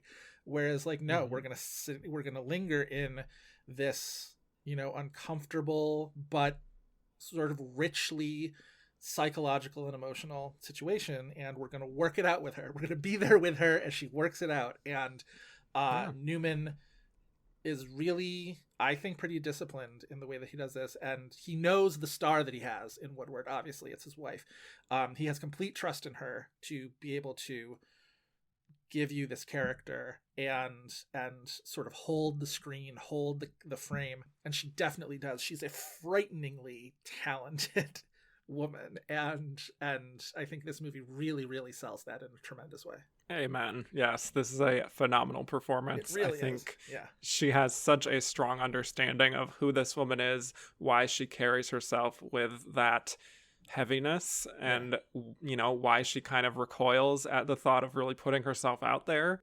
And there is a quality, I think, to Joanne Woodward that is very thoughtful and understated, and that lends itself pretty naturally to the very reserved aspects of Rachel here. And I think this is very much the kind of character that is hard to sell in the room as, her story being worth telling, but she does show why it is in many respects. This feels like such a relatable person. And I can imagine in the 60s when this is coming out, even though this is taking place in the 30s, there might be some people in the audience who relate to Rachel, especially during this very turbulent time of the late 60s. Totally. And I'm sure there are plenty of people who didn't want to, make a fuss, didn't feel comfortable making a fuss, but still had a lot on their minds and wanted to get to a better place emotionally. And Joanne Woodward really represents them in a way and seems to understand that the sort of everyday feeling more than most actors, I would argue, or at least was able to convey in the most truthfully than the average sort of leading star of that time. I think that's right. Yeah, there is a kind of like a horror quality to this film too, where she's overwhelmed by so much of the world around her, and the way she's able to manifest that, also with help from Paul Newman's direction and the structure of the film with the flashbacks to her childhood and everything. You could see that there's a lot going on beneath the surface. So I don't want to give a movie like Pearl too much credit, but it does feel like there's some sort of, I think there's this modern sense of, in a lot of horror, right, where women in these kind of blocked in situations, right, in their lives, and all of a sudden then they'll, you know, it lashes out into something in the horror realm. And like when she goes on this date with this man who like takes her to this, you know, secluded, you know, wooded area, right, where they can have sex in isolation, and they sort of, that's the point where they go through that fence, right, you know, like they, you know, keep out or whatever, a private property fence. And you get the sense, or at least I did, of just like, oh, this is dangerous. This is a potentially very dangerous situation. And you can see where another movie, you take a, you know, a slightly left turn, and that situation goes wrong, and something, you know, deadly maybe happens. And so you can see where there's the root of all these other sort of types of stories that can spring out of a situation like that. But I think mood-wise, this is a movie that like does kind of prepare, like it makes you uneasy. It's like, where is this going? Where are we going with this? And am I entirely safe in following this movie where it's going? Right. Well, I think again that is entirely intentional, and what, you know, we're trying to convey with Rachel is that sense of fear of the outside world, more or less, and just like being able to explore what else is out there. And you know, we've also kind of been primed for that with her like walking to school, and she's having this fantasy of everyone looking at her, and like having some sort of episode that involves her like being carted off in a stretcher. And so we're certainly seeing like this kind of like off-kilter imagery to suggest that something is very not right going on here. Something is threatening. This world, this life that she has is vaguely threatening to her. And even though it is entirely her own internal fears, and it's not really ever externalized very much in the film, you're still all the more discomforted by it. Well, I find myself kind of on, white-knuckling this film. It's in that scene early on where she's talking to the principal at her school, who invites her over to have dinner with him and his wife and this, you know, special guest of ours who we're not going to tell you about unless you agree to come, and that whole kind of thing. And she has these flashes of like his hand on her leg, I believe, is like that's sort of, and it's just like, is this a thing that has happened before? Is this a thing that she's just worried might happen? Is this just a vibe that she gets from this guy, or is he like plausibly, you know, a creep? And she talks later with Calla, the Estelle Parsons character, and she sort of makes a joke of it, right? It's just like, you know, I can't remember the name that they give this guy, but it's just like essentially just like the creep or whatever. So like this is obviously a thing they have talked about with this guy, but it's again these sort of everyday interactions that she has that are vaguely sinister, at least if nothing else in her mind, and it says a lot. It communicates a lot, right? And all of that leads up to, I think, this big, obviously, showpiece, really, which is the revival church sequence. And she's clearly turned off by all of the intensity, I guess you could say, of it, and rightfully so. Another scene that's filmed like a horror movie, where it's like door is shut, like you know, there's no escape. But she doesn't seem fully disgusted by it, though. There's still a tiny part of her that's like, okay, I'm getting a little nervous about how this is going, but I'm still going to be open to it, because this could still be my thing that cures me a little bit of what's going on inside. But, you know, when this guy starts to speak in tongues and is like starting to preach, and he's reaching out his hand to her and, you know, physically recoiling and like forcing her to say love.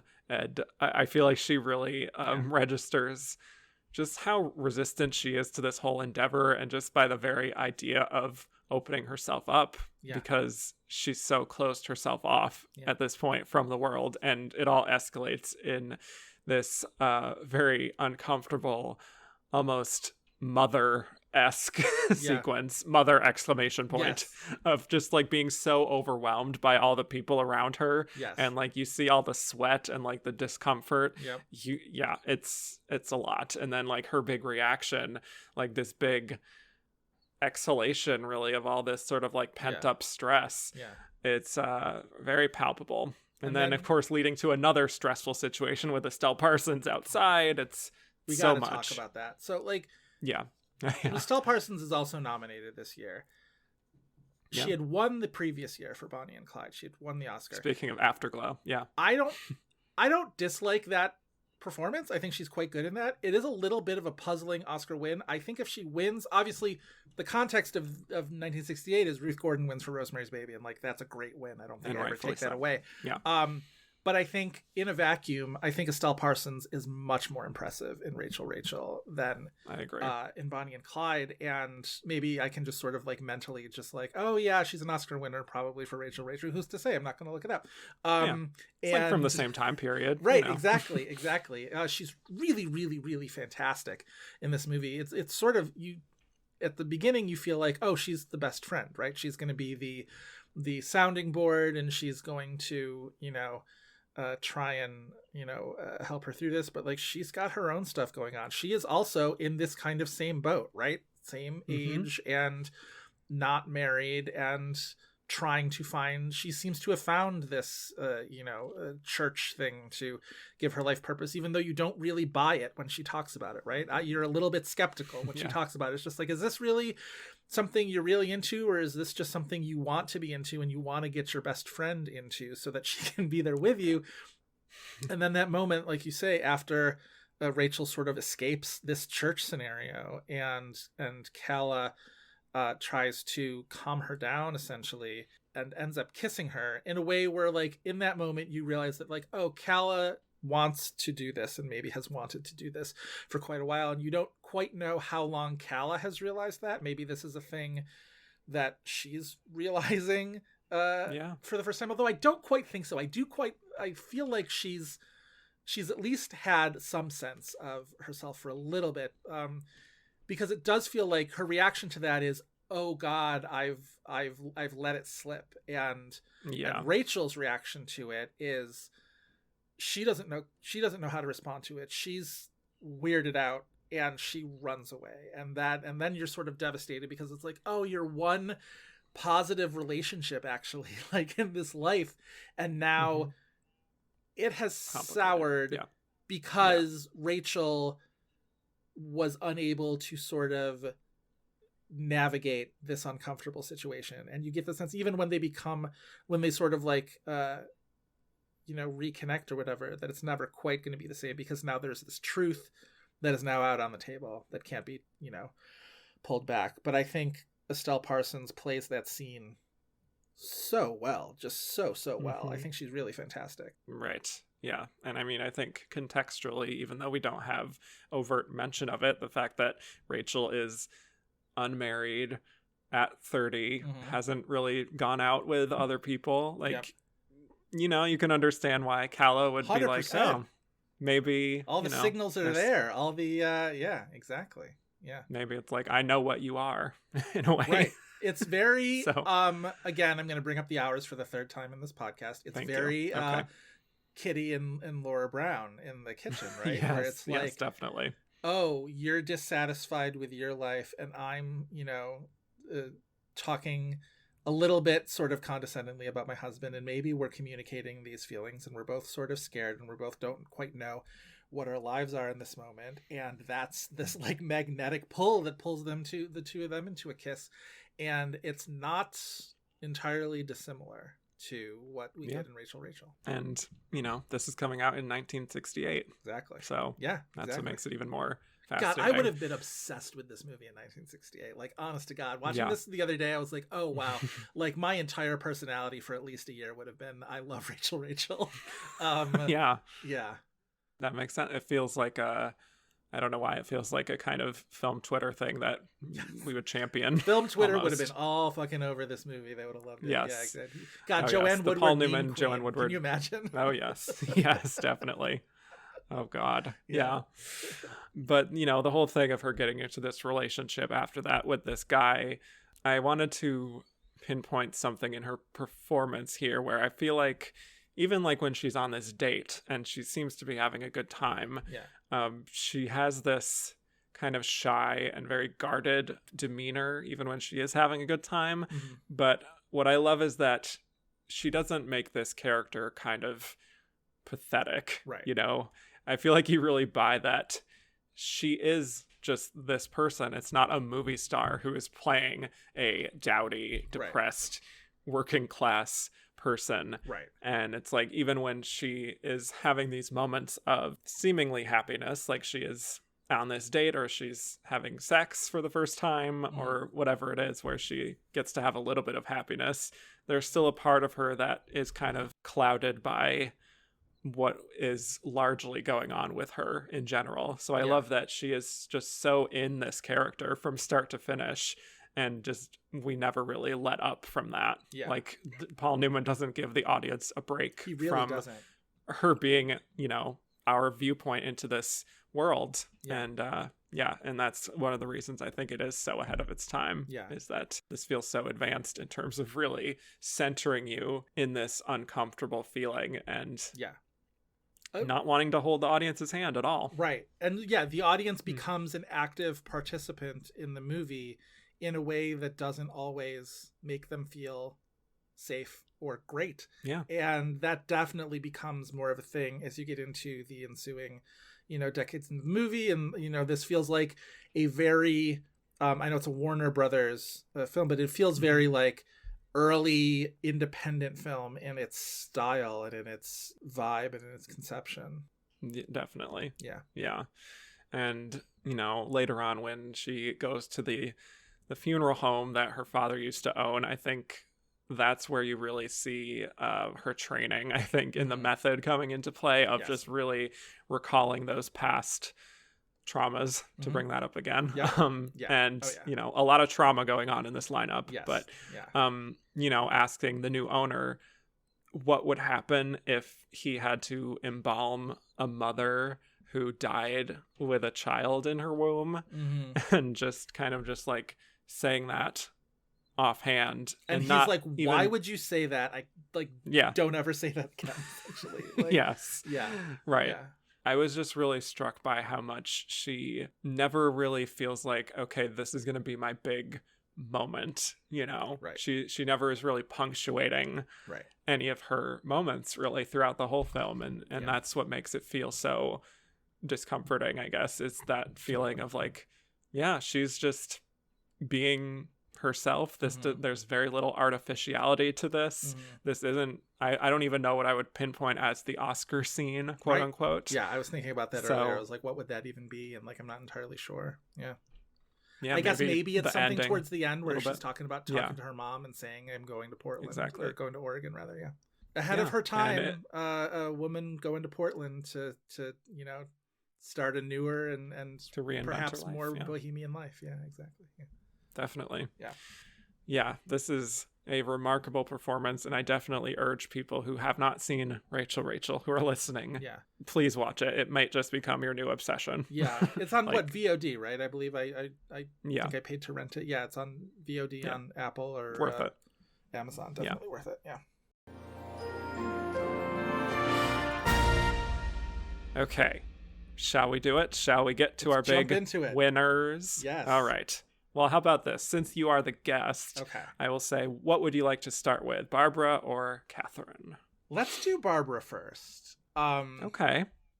It's the movie that I saw this a couple years ago, and this Funny Girl's so good. Funny Girl's also another long movie. Like, talk about like is that, like that is a you are making a commitment when you dive in on Funny Girl, and yet it's a movie that sort of ebbs and flows or whatever, but like I find it tremendously entertaining, and she's such a big part of the reason why she really is so magnetic.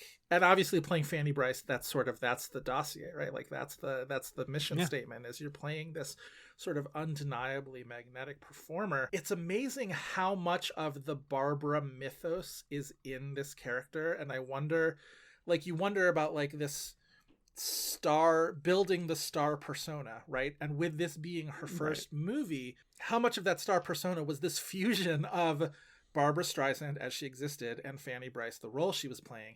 Because it's really it's a little bit of both, kind of all throughout her sort of the brassiness of her as a comedic performer, her comedic timing, down to this sort of the self-consciousness of you know, am I pretty enough or whatever, which was like such a through line throughout Barbara's career, down to like watch The Mirror Has Two Faces sometimes and like talk about like a psychological study and somebody who is making an entire movie about not feeling like she was pretty enough and what would it take to make me feel like a glamorous woman. And all of that movie textually is about other people telling her how beautiful she is.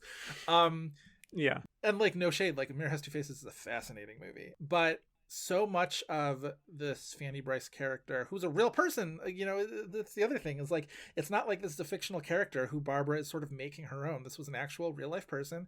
And yet this is such, I mean, talk about iconography, right? Like this movie is just iconography right out there on Front Street. The musical numbers are tremendous. Like there's, in many ways, kind of no beating that Don't Rain on My Parade moment. The movie does peak there. The movie can't really ever like top that, and like it's tough to blame it for sure that doesn't. because it like it really it doesn't. But to reach that height, I find that number just so incredibly, like that thing gets, you know, put on the video screen at gay bars, you know, whatever, like Musical Mondays or whatever, like for a reason. It's a real experience watching this movie. And like, and it's a William Wyler film is the other thing. Like it's so like definitionally Barbra. And of course there was like, you know, diva behavior reporting at the time. Like at the time she was already sort of like amassing this reputation as being kind of a nightmare. And William Wyler by this point is this sort of like legendary director. And it's interesting in terms of like trajectories, right? Where like she's ascendant and he's kind of, you know, he's the lion in winter a little bit in this, where it's just sort of like he's, you know, descending, and you almost want to, you know, write the narrative of it of just like, well, she kind of wore him down. She kind of maybe broke William Wyler a little bit, and this is the Barbra movie. But ultimately the performance was so undeniable that she ends up, you know, getting the tie. Yeah, just to give the people a little bit of background on Barbra, because this is our only new nominee of this lineup. Yeah. I always like to sort of, you know, say a few words about their background and whatnot. Yes. This does feel like a Star is Born moment, although the fact of the matter is she was decently well known by this time. Right. You know, she of course started as a singer, made her way all the way up to releasing the Barbra Streisand album in 1963, which won Album of the Year, so you know, already got not a bad start there. She was also on TV. She had done Broadway. She did I Can Get It For You Wholesale, and then Funny Girl, of course, right after, both of which she's Tony nominated for.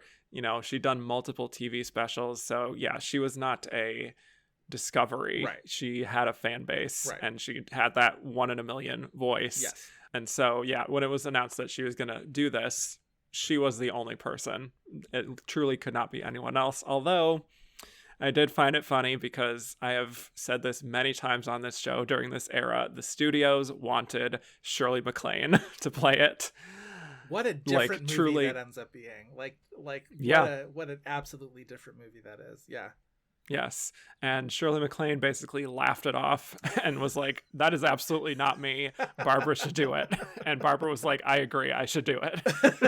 She's like, well, Shirley, you make a good point. So yes, I will. Yes. Yeah. So we agree. Yeah. But yeah, I mean, it's actually kind of funny that she would eventually do a version of A Star is Born, because I feel like Funny Girl kind of feels like, in a way, a little bit like that. Absolutely. In the sort of Nicky Arnstein arc of him kind of descending and her really ascending, and her still having the, you know, issues with him behind the scenes while she is becoming this person, and like he's kind of weighing her down, and everyone around her is telling her like, you know, he's no good, basically. Right.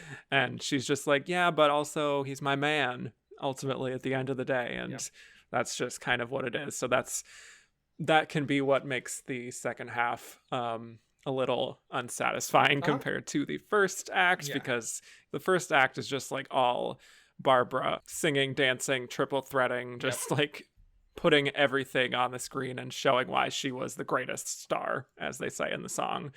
And then the second half is like, but then she got weighed down by the Nicky Arnstein stuff, and we don't really have like a big really moment for her outside of the last scene, but it takes a while to get there. Yeah. So it's a little bit unsatisfying as a film in that respect. Sure. But I just love how much she is so authentically herself, and there's just really no one else like her, and it feels like is one of our last remaining divas who really has earned that status and has the right to think of herself in that light. But I think, you know, her comedic instincts are so on point from the very start. Yeah, really, really tremendous. It's almost, it sounds funny to say unforced because like it is unforced, but she's such a big persona that it's not like you couldn't ever call her understated, right? But the comedy flows so naturally from her, right? It's the delivery, it's the timing, it's the, you know, it's the inflection she puts on the lines, and it all feels effortless, which you know it isn't. You know what I mean? You know she's working incredibly hard, but you watch this and it's just like, this feels like it's just spontaneously flowing from her in this really kind of unbelievable way, in that you get from the best of the best sort of movie stars, right? This is a very movie star performance. This is a very movie star Oscar win. And it's just, some people were born to, I sound, you know, very sort of like starry-eyed when I say this, but like some people were born to be up on that big screen. And she absolutely was. And you're right in that like she was already so established as a singer and a stage performer, but there is a difference in that jump to the big movie screen. Are you going to captivate on that very specific kind of medium? And how thrilling at the time to be able to sort of realize that like, oh yeah, and then some kind of the A Star Is Born comparisons really do work. And I think like the Lady Gaga thing in the most recent A Star Is Born also to a degree felt that way, where it's just like she was so notable and you know, as famous as you could be as a pop star, and yet there's a natural skepticism. It's just like, is this going to translate into another medium? And then in my opinion it really does in the 2018 A Star Is Born. And I can't imagine being in 1968 watching Funny Girl and watching, you know, Barbra sort of, you know, come across on the screen the way she does. It's really, really thrilling. Right. I mean, she obviously has so much experience in this role already, having played it on the stage. Yeah. And you see that confidence that you wouldn't see in another person who's making their film debut. Yeah. You know, she looks the part. She is on the right frequency of what Fanny Brice needs to be at all of these different stages of her life. Yeah. And her background of, you know, someone from a tight Jewish community, surrounded all of her life by these kind of bold women. Yeah. One of them I love, that Mae Questel is in this. Yes. Shout out to Aunt Bethany. I was just going to say, the only other, when I made that connection, when I watched that, oh my God, it's Aunt Bethany from National Lampoon's Christmas Vacation. I flipped out. That was amazing. Yeah. Yeah. That voice is unmistakable. Yep. Totally. Grace died 30 years ago. Yes. Yeah.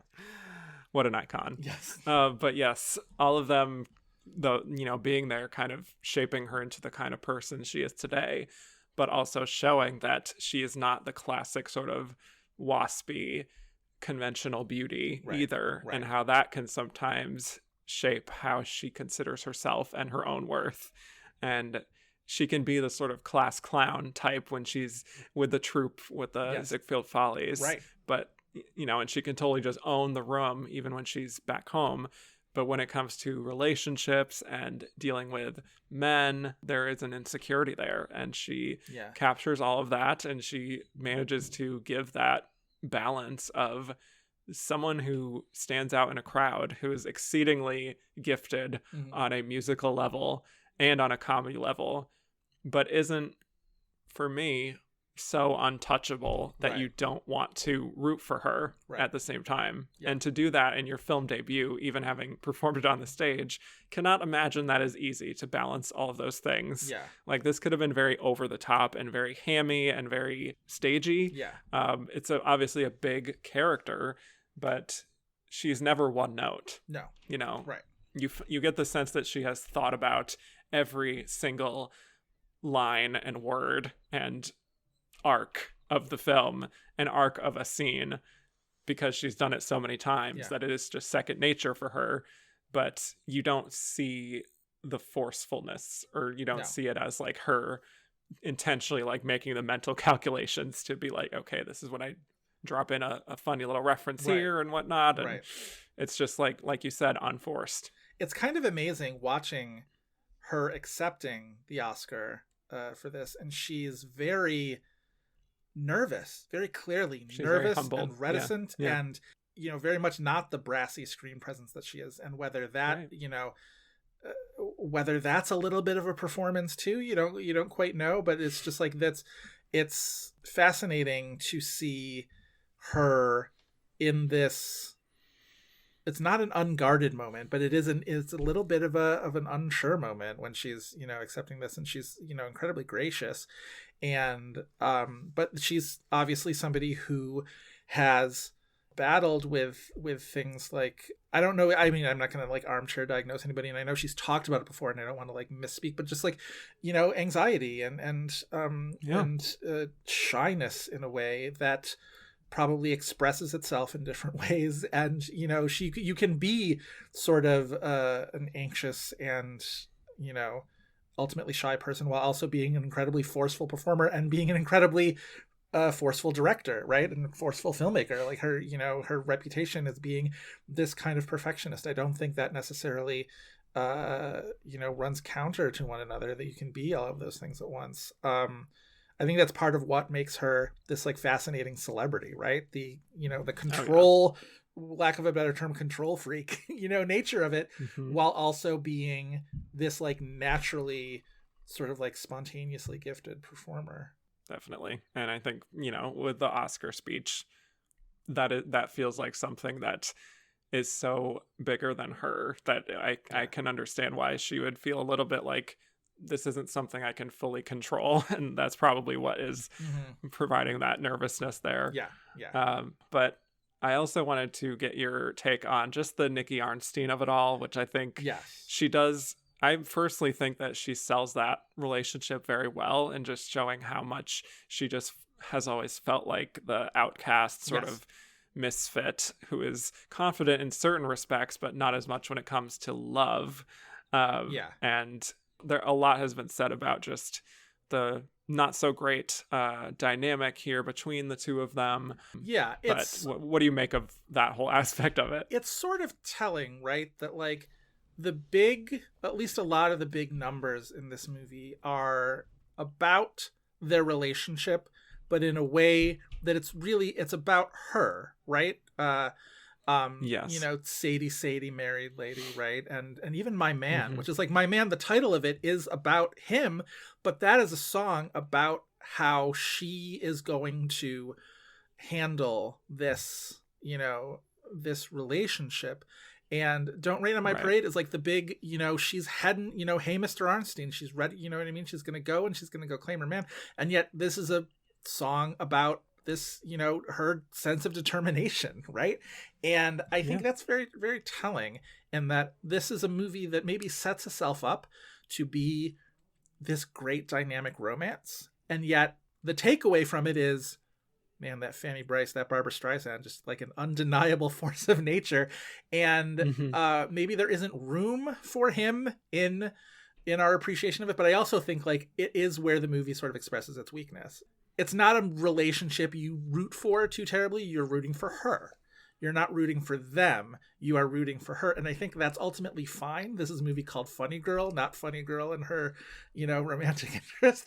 Not Funny Girl and the Nikki. Loves of Funny Girl. Right, exactly. Like, yeah, it's not Nikki Arnstein and his Funny Girl or anything like that. So, like, that's fine that it's about her. But it does sort of point out the weakness of the movie, which is that, like, you could kind of take or leave whether they end up together, whether they, you know, what happens. It's not going to be the, you know, the primary focal point of your interest. I'm not super in love with the love story aspect of this, but I love how much personality she infuses into it, and how much we in the audience have some level of identifying with her as an audience surrogate, kind of saying what everyone else is thinking, but still providing like the goods on why this is also an extraordinary talent at the same time. So she's kind of ordinary and extraordinary at the same time, and it's such a delicate balancing act that she's tasked with. And I know she's performed it over and over again, but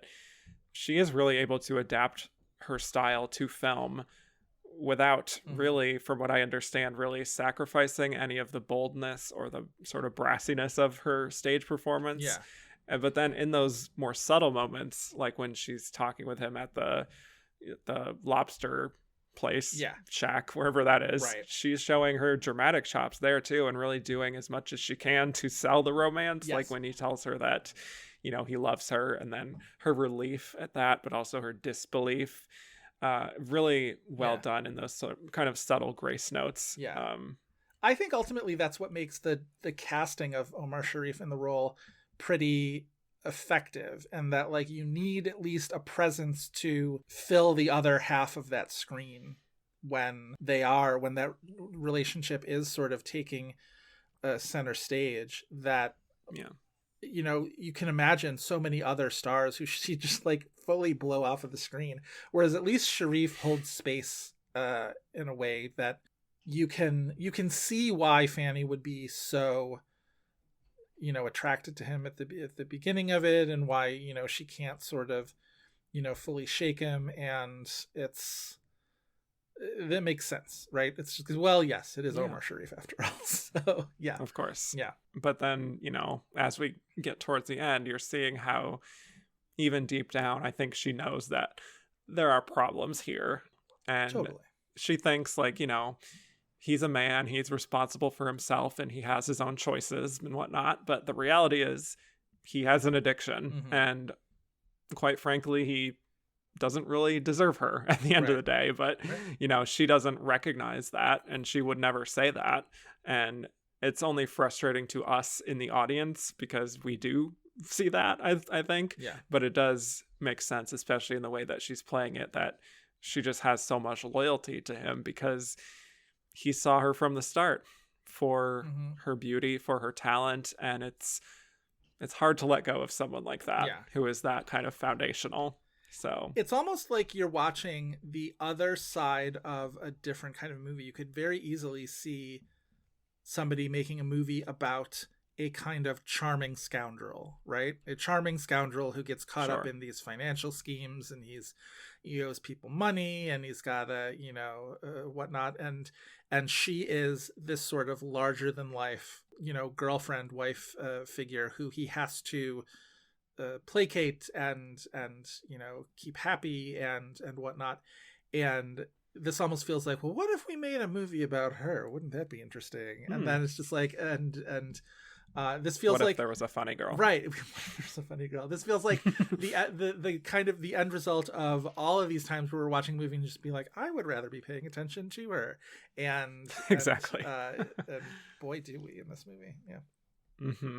Of course, I don't want to get too bogged down in all of that love story nonsense, because the primary reason, I think, for enjoying this film as much as we do is her performances, her musical performances, the way that she just commands the screen in every single one of them.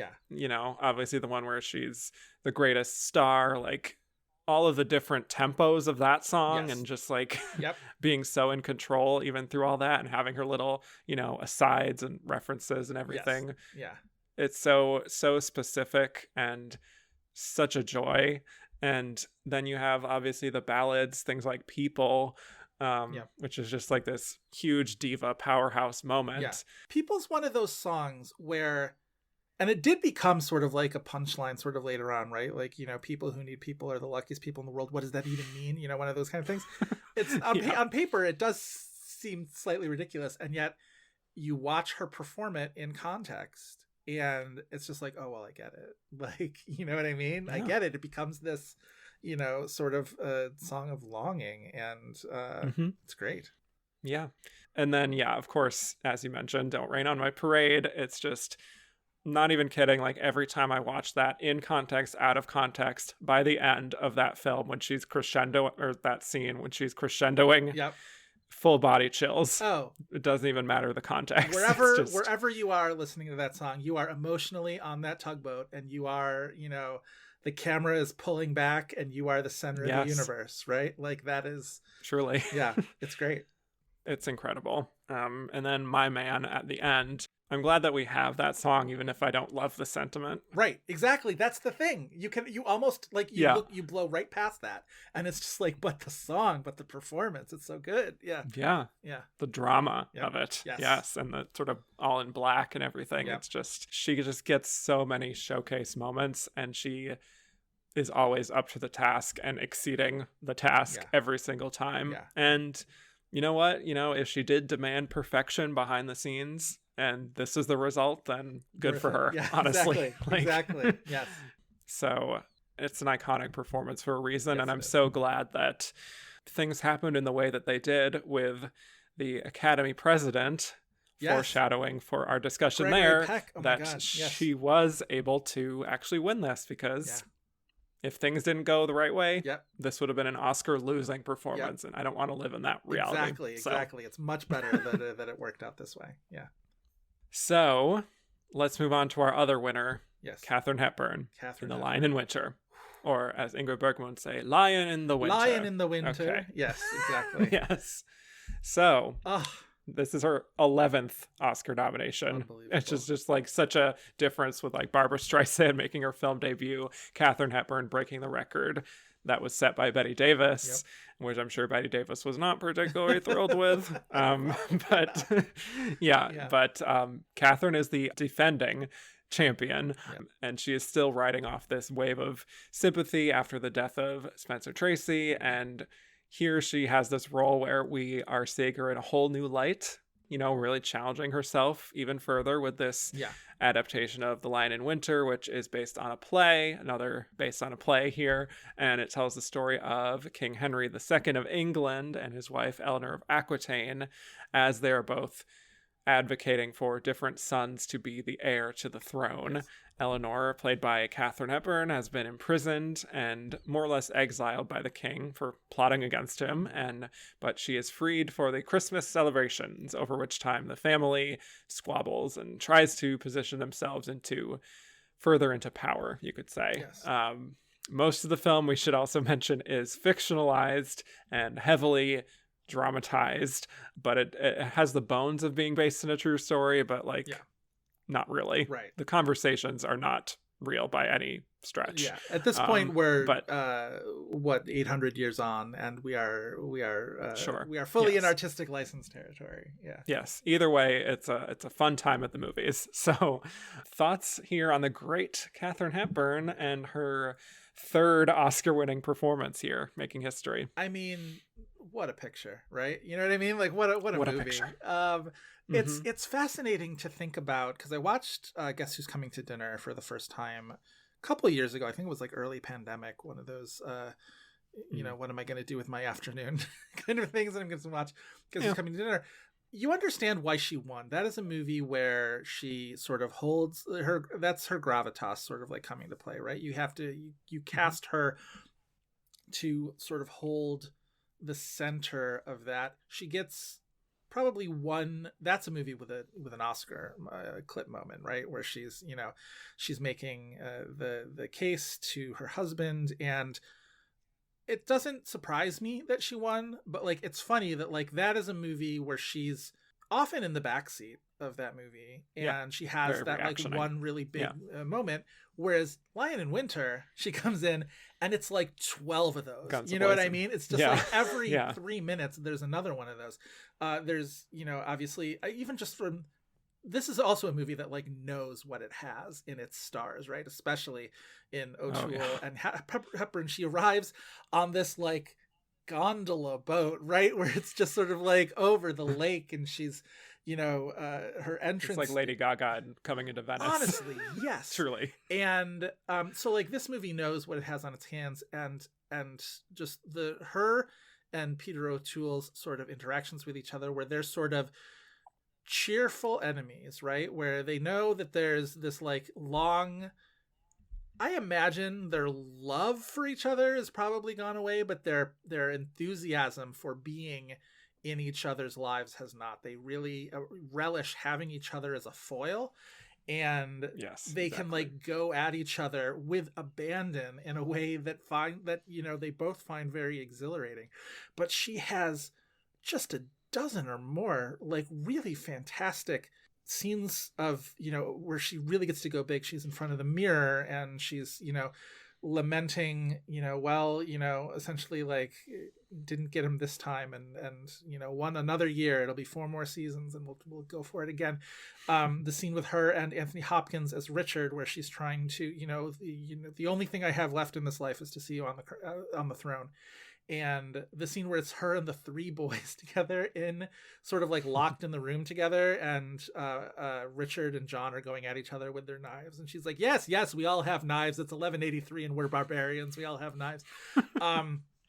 Just a billion really fantastic line readings. She's also, by the way, 60 years old when she makes this movie, and this is like an aggressively like sexual character. She talks about, she's kind of teasing Henry with, all the men that she, had sex with. Thomas Beckett, his friend, her father. Yes. Do you think that I had sex with your father? Yeah. And I, the rumors aren't true, but that's what everybody says. Like that. She talks about hanging the necklace from her. I'd hang it from my nipples, but what would the children say? Like that kind of thing. It's an incredibly sort of like sexually forward performance. She's really leaning on the Oedipal aspects of a lot of her relationships with her sons at this point. Richard, who she loves, Jeffrey, who they both kind of hate, and then John, who hates her, and it's just a thrill. I could imagine there are people who watch this movie and feel like it's too much, which I couldn't disagree. I'd have to grant that, right? To them, that like I could understand where this movie is probably too much. It's not understated. People. It is not understated. The writing is sort of like twists itself into giving these actors these sort of like big moments, and yet it is a full meal for me. Like that is exactly what I want out of this. We're eating good with this one. Exactly, it's exactly it, and it's so sort of theatrically written. It was originally a play. And you can see that, and like the theatricality of it, I think, becomes a bonus in the filming of it. And I could watch it. I could watch it once a week. It really is really just like it's so much fun. It's so much fun watching them dig into these scenes and these characters who clearly are also having fun messing with each other and fucking with each other and playing power games. And it's very kind of, not to like make a facile comparison, but like there's Succession vibes, and like Succession has Lion and Winter vibes, which like obviously, and they both have King Lear vibes, 100%, and which is directly mentioned in the first few minutes, I think, of this. Great fun, great fun, and it's great dinner theater. I would say.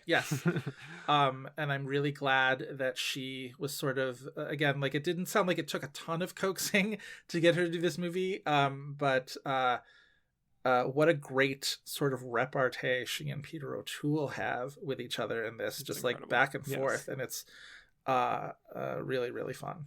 Yes. So you feel the same way. I was sort of worried that I was like, oh God, like what if Kevin is one of those actually people who thinks she's horrible. Yes. No, it should come as no surprise to people that I absolutely love this performance. This has everything I could ever want in a lead actress performance. She gets to be funny. She is raw in certain moments. She's got these dynamite monologues. And she is such an equal match for Peter O'Toole and all of the kind of, boisterous energy that he's bringing to it, and has such a forceful presence, even within the sort of contours of Katharine Hepburn being an actress who didn't really transform all that much in her career. She is not an Andrea Riseborough type. She's not a chameleon, right? Exactly. No. She's always kind of her. She is always that screen persona. But this kind of feels like the unfiltered version of herself that we never got to see up to this point. That is scheming and manipulative and kind of reveling in her wickedness, and it's just such a thrill to witness basically being unleashed here. Well, and Eleanor is a character who knows that she's been wronged in certain ways, right? She's been imprisoned, she's back up against the wall, and because of that, she does not have to feel any kind of like guilt or anything holding her back. Was just like, I have been wronged, and therefore I am going to come at you guns blazing and hit you with everything that I've got, and it's great. Yeah. And it's funny to kind of see her as unleashed in that way, because for a lot of the film, she's wearing that sort of like chin strap thing. Right. I don't know exactly what that is. Quasi-wimple kind of a thing. Yeah. Yes, but it seems like it would be kind of constricting, but she's really able to really let loose and do some things and say some things that you previously mentioned that I don't know if audiences were ready for, from someone who really represented like the old guard of Hollywood as much as she did. And that's a huge reason why I think, you know, Oscar voters were like, oh, okay, so this is like she's even pushing herself even further. Like, we thought that maybe she was just going to coast on just kind of the charms of, you know, like the Guess Who's Coming to Dinner performance. Like, she still got it to a certain extent, but it's like, yeah, okay, she's older now. She's not really going to surprise us too much anymore. And then here comes this a year later, and it's like, oh, Jesus. There's that one, the one quote where she talks about how Louis took her with him on a crusade and how she rode bare-breasted halfway to Damascus. And what's the line? It's like, Louis had a seizure and I damn near died of windburn, but the troops were dazzled. Like, what a line. And she just bites right into it. It's amazing. She makes a meal of it. She really does. Every single time. Yeah.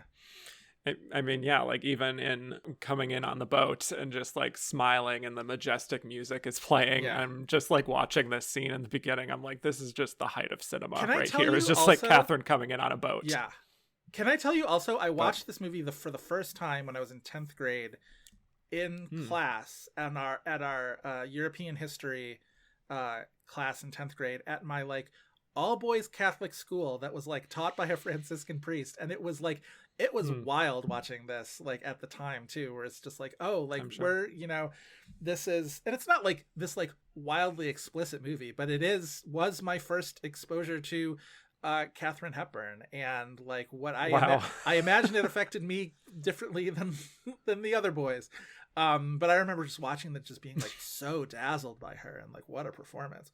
I just love the way that she is able to turn a phrase and just make the most of it in her own particular Katharine Hepburn way. Like when she is coming for the first time and greeting her sons again. Yes. And saying something about like John kind of looking clean, or like Richard, don't do that with your face or it'll make your chin look weak. Yes. And she's just like, Jeffrey, and she kind of trails off. It's that it's the reading challenge in Drag Race a little bit, right? Where she's just like going down the line with him. It's like, Jeffrey, not worth a comment. Like, okay. Yeah.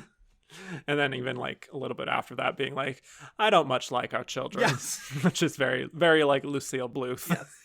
I never cared for Joe. Yeah, exactly. I never cared for Jeffrey. Right. Yeah. Yeah.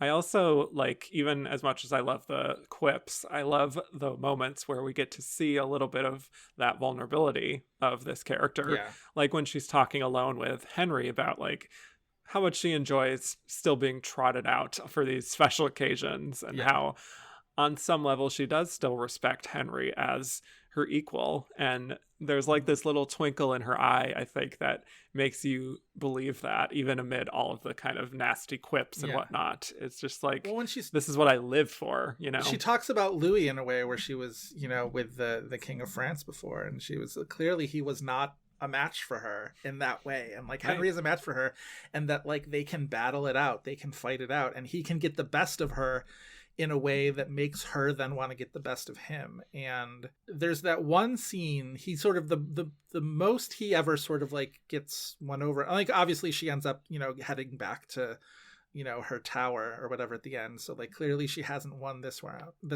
But where he offers her the deal where Richard marries Alice, who is Henry's mistress at this point. John gets the Aquitaine and Eleanor gets her freedom. And that, like, that's something that she wants in a way that, like, she even maybe isn't prepared for how much she wants it. And it makes her vulnerable. And it's the one time in the movie that she's really vulnerable. And he sort of, like, is able to hook her at that moment. And he gets her on his side for that. And, of course, that all ends up falling apart in the whatever abandoned wedding scene that doesn't really happen. And she sort of, and she acknowledges it. And she's just like, you had me there. You had me on the hook.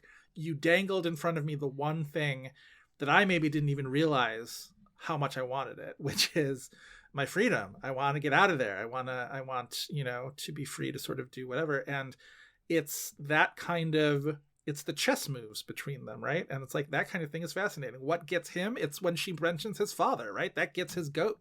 And this, the idea that she might have, or when she mentions Thomas Becket, like the idea that she might have, you know, not only slept with other men, but like other men that would really hurt him. And it's fascinating watching the sparring back and forth. Yeah, it's that one bit of leverage that he still has over her. Yes. And yeah, it takes her back. And when she's saying like these last 10 years, they've been unimaginable. Yeah. She even sells that part of it, even though it is like that one moment, Yeah. like you said, that we do get a little bit inside of that, like who she really is. Yeah. Really beautiful moment. Yeah. And then after that, we also get this extreme close-up where we're pushing in on her watching Henry and Alice, you know, embracing Yes. and showing affection to each other. Yeah. And she's doing that classic guess who's coming to dinner, like crying on command moment there. Yes. Yeah. Yeah. But yeah, you can see the history there. Yeah. Between her and Henry. Yeah. That I feel kind of bad saying this about her relationship with Spencer Tracy, but sometimes I do think she has better chemistry with people like Humphrey Bogart in The African Queen, or Peter O'Toole here, or even Henry Fonda on Golden Pond, Sure. that I don't always feel with Spencer Tracy, even though they have like this legacy. Right. But Agreed. yeah, and that was I obviously don't a know. very sort of complicated relationship in and of itself, right? He Yeah. never fully divorced, and they were sort of seeing each other sort of like quasi openly, but nobody really ever acknowledged it. You know, they were obviously very dedicated to each other, but also there have been like long rumors about, you know, sexuality and both of their parts, and who's to know what the truth of all of those things is. So it's obviously a tremendously complicated relationship, whereas you can imagine the other relationships where it's just like, she's just actors with Peter O'Toole. They're just having fun together. You know what I mean? She's just, you know, her and Jimmy Stewart in the Philadelphia Story can just sort of, you know, let loose with each other. So you imagine it's a little bit more freeing in that way. I think so. Yeah, that's probably what it is. Yeah. But then, you know, after that, getting that incredible monologue where she talks about, you know, hanging the jewelry from her nipples, but it would shock the children. And, you know, we're locked in for another year. What a desolation. Yes, that's right. What a life's work. Yeah. God, and it's just, it's spellbinding. It is what I would say. It's just, it's really this tour de force of how much power she carries. Yep. In her speech, how thoroughly she commits to it. Even like that classic mirror moment of looking at herself in the mirror and being like, my, what a lovely girl. Just how could her king have left her? Well, it's a story, it's a film, and then a play before it that comments on itself not infrequently, right? She has these lines where she's just like, such is the state of women in this period of history, right? And she talks even the you know, it's 1183 and we're barbarians, and you know, we are the cause of war, like that kind of thing. Sorry, I keep slipping into she makes you want to do an impression of her because her voice sounds so fun. It's hard not to. It sounds so fun to be able to talk like that. Yes. But this is a movie that sort of is very aware of itself in this kind of postmodern sense, and in a way that like I would normally find very annoying in a movie that keeps trying to be like, you know, wasn't, you know, wink wink. Yeah, exactly. And in this, it just sounds, you know, you're sort of along for the ride in that way, and I don't begrudge it in a movie like this. Yeah, exactly. Along the way, like her devastation when he reveals that he wants a new wife with, you know, he wants to marry Alice, which is to say get an annulment from Eleanor. Yeah. And then her throwing it right back at him that like he can't just remove his sons from his life, you know? Right. Because one of the reasons he wants an annulment is to basically start over fresh. Like, I can't have any of these boys be the new heir. New heirs. Yeah, exactly. Yes, bear new sons and whatnot. Right. And then that leading into her talking about, like, the rumors of her having an affair with his father and, like, taunting him by, like, talking about his father's body and everything. Just, like, writhing around in bed. It's just, like, if I saw this in 1968 and I thought I knew Katharine Hepburn and I saw this, I would be like freaking out in the theater. That's the thing. It's just like it's almost like a brand new actress, and obviously like she's still like she's not changing her style, right? It's still very much the Katharine Hepburn style, but watching her be so, because there's a way in which you could look at The Lion in Winter in the like grand scheme of the 1968 Oscars and being like, oh, period drama about, you know, these sort of, you know, obviously there were real historical figures, but these sort of like Shakespearean historical figures, right? Where there's in a way, and look at it and just be like, oh, same old, right? Like this is the Oscars sort of falling back into the old things that they like, which is, you know, ancient castle royalty epics or British. Whatever, right? And yet this is when you watch it, you're just like, oh, this is very, it's daring for what it is, for this, you know, this is not A Man for All Seasons, you know what I mean? This is something quite this different. is not Beckett. This is not Beckett. Exactly. So in which I think that is Peter O'Toole playing the same character. Character. Exactly. So, but very different, in a very different skin, I guess you could say here. Totally. And what family doesn't have its ups and downs? Truly is the thesis statement for the entire film. Honestly. But a great Christmas movie. We don't talk about it enough when we talk about, you know, unconventional Christmas movies. This is one. It's a masterpiece. I love this. I mean, I would also just throw in that Peter O'Toole was robbed of a win here for this performance. Cliff Robertson, the Andrea Riseborough of his day. Who kind of got like a little slap on the wrist after the fact about like being shameless about self-promotion in the ride up to the Oscars. And then he won. And couldn't be there because his director on the movie he was making wouldn't let him leave the Philippines to go and accept his Oscar. Even though he was said like, I'll pay you like $75,000. Yep. Just like I'll make up the costs, and they didn't budge. Yeah, Peter O'Toole, this should have been his Oscar, honestly. Yeah. This feels like it like really was owed to him at this point. Yeah. And then after that, just never took. Yep, exactly. But okay, I think it's time to talk about it. Let's talk about the Oscars of it all. Oh my God. What a fascinating Academy Awards this was. Like, truly, in many, many different directions we could go in there. But I will say before the Oscars, just to talk about the race itself, in terms of precursors, Barbra Streisand won the Golden Globe for comedy or musical.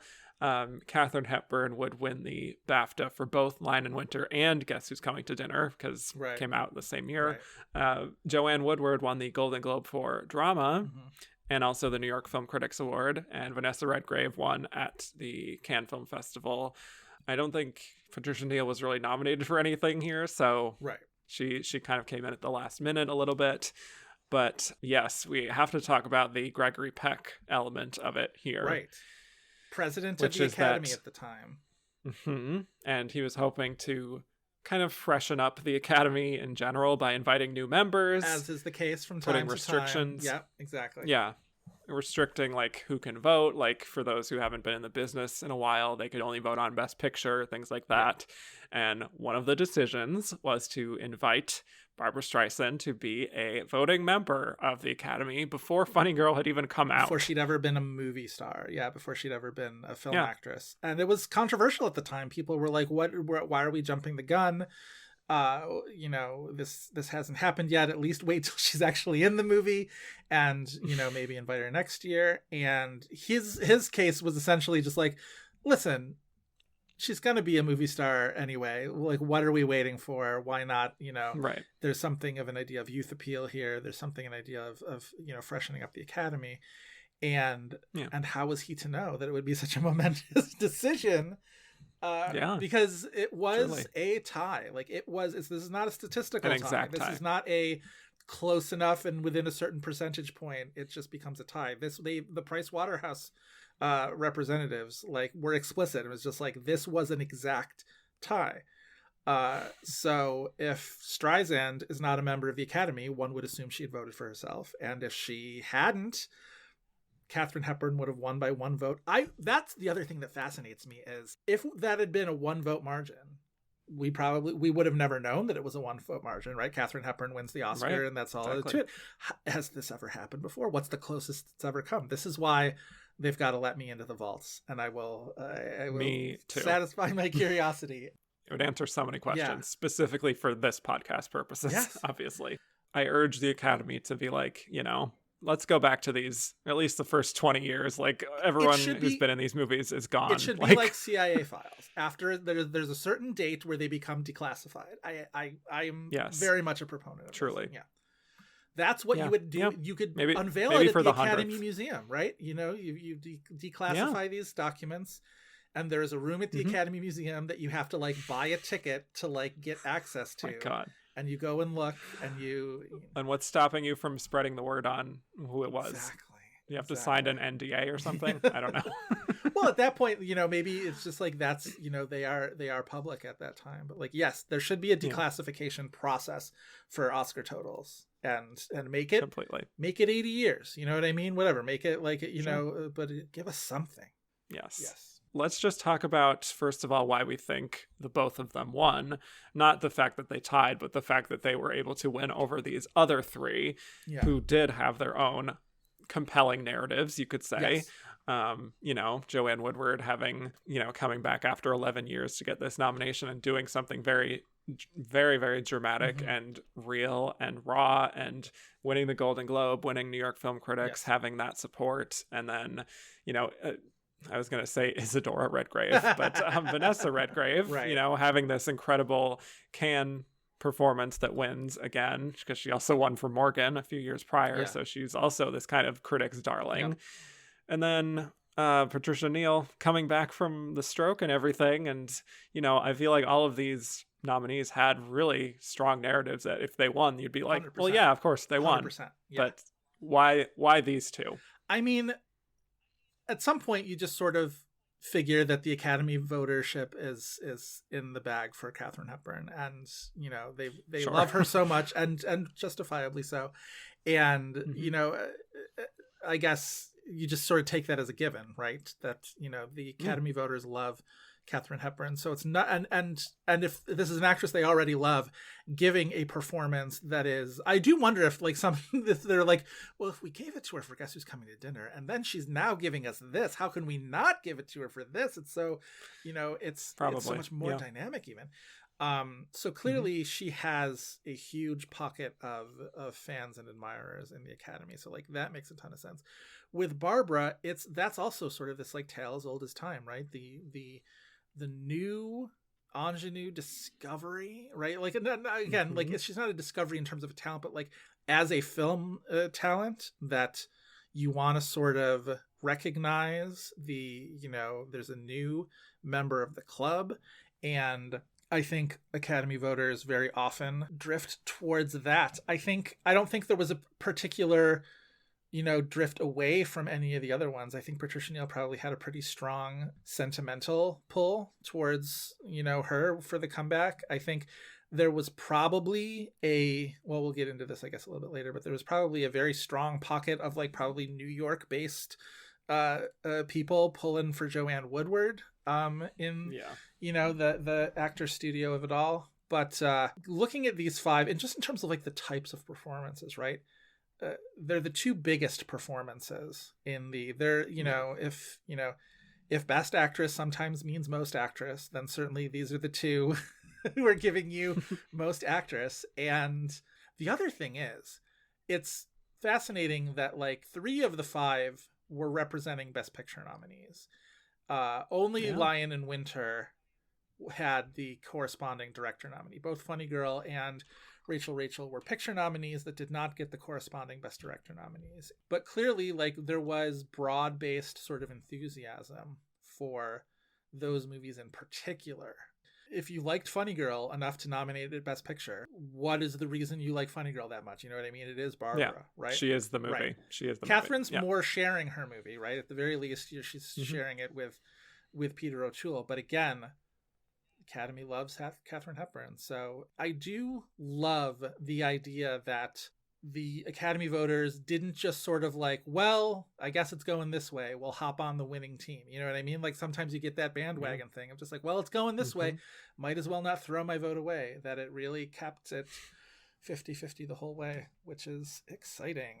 Yeah, I think so. I mean, I think it's kind of ironic because I feel like Katharine Hepburn in this film specifically represents something new Hollywood, Whereas, you know, Barbra Streisand in Funny Girl feels slightly old Hollywood, even though she is such a newish kind of star, but is such like a traditional kind of musical that even though she is the younger one, she might appeal to older voters compared to, you know, younger voters in the Academy seeing Katharine Hepburn and being like, oh, I didn't know she had this in her, and being extra impressed by that compared to like a traditional kind of musical that doesn't do too much daring, I don't think. So that it kind of would appeal to different segments of the Academy in that respect. Totally. Yeah. So yeah, you're totally right that it's just like, you know, the old veteran doing something different and then the new ingenue. And it's like both of them coalescing at the same time.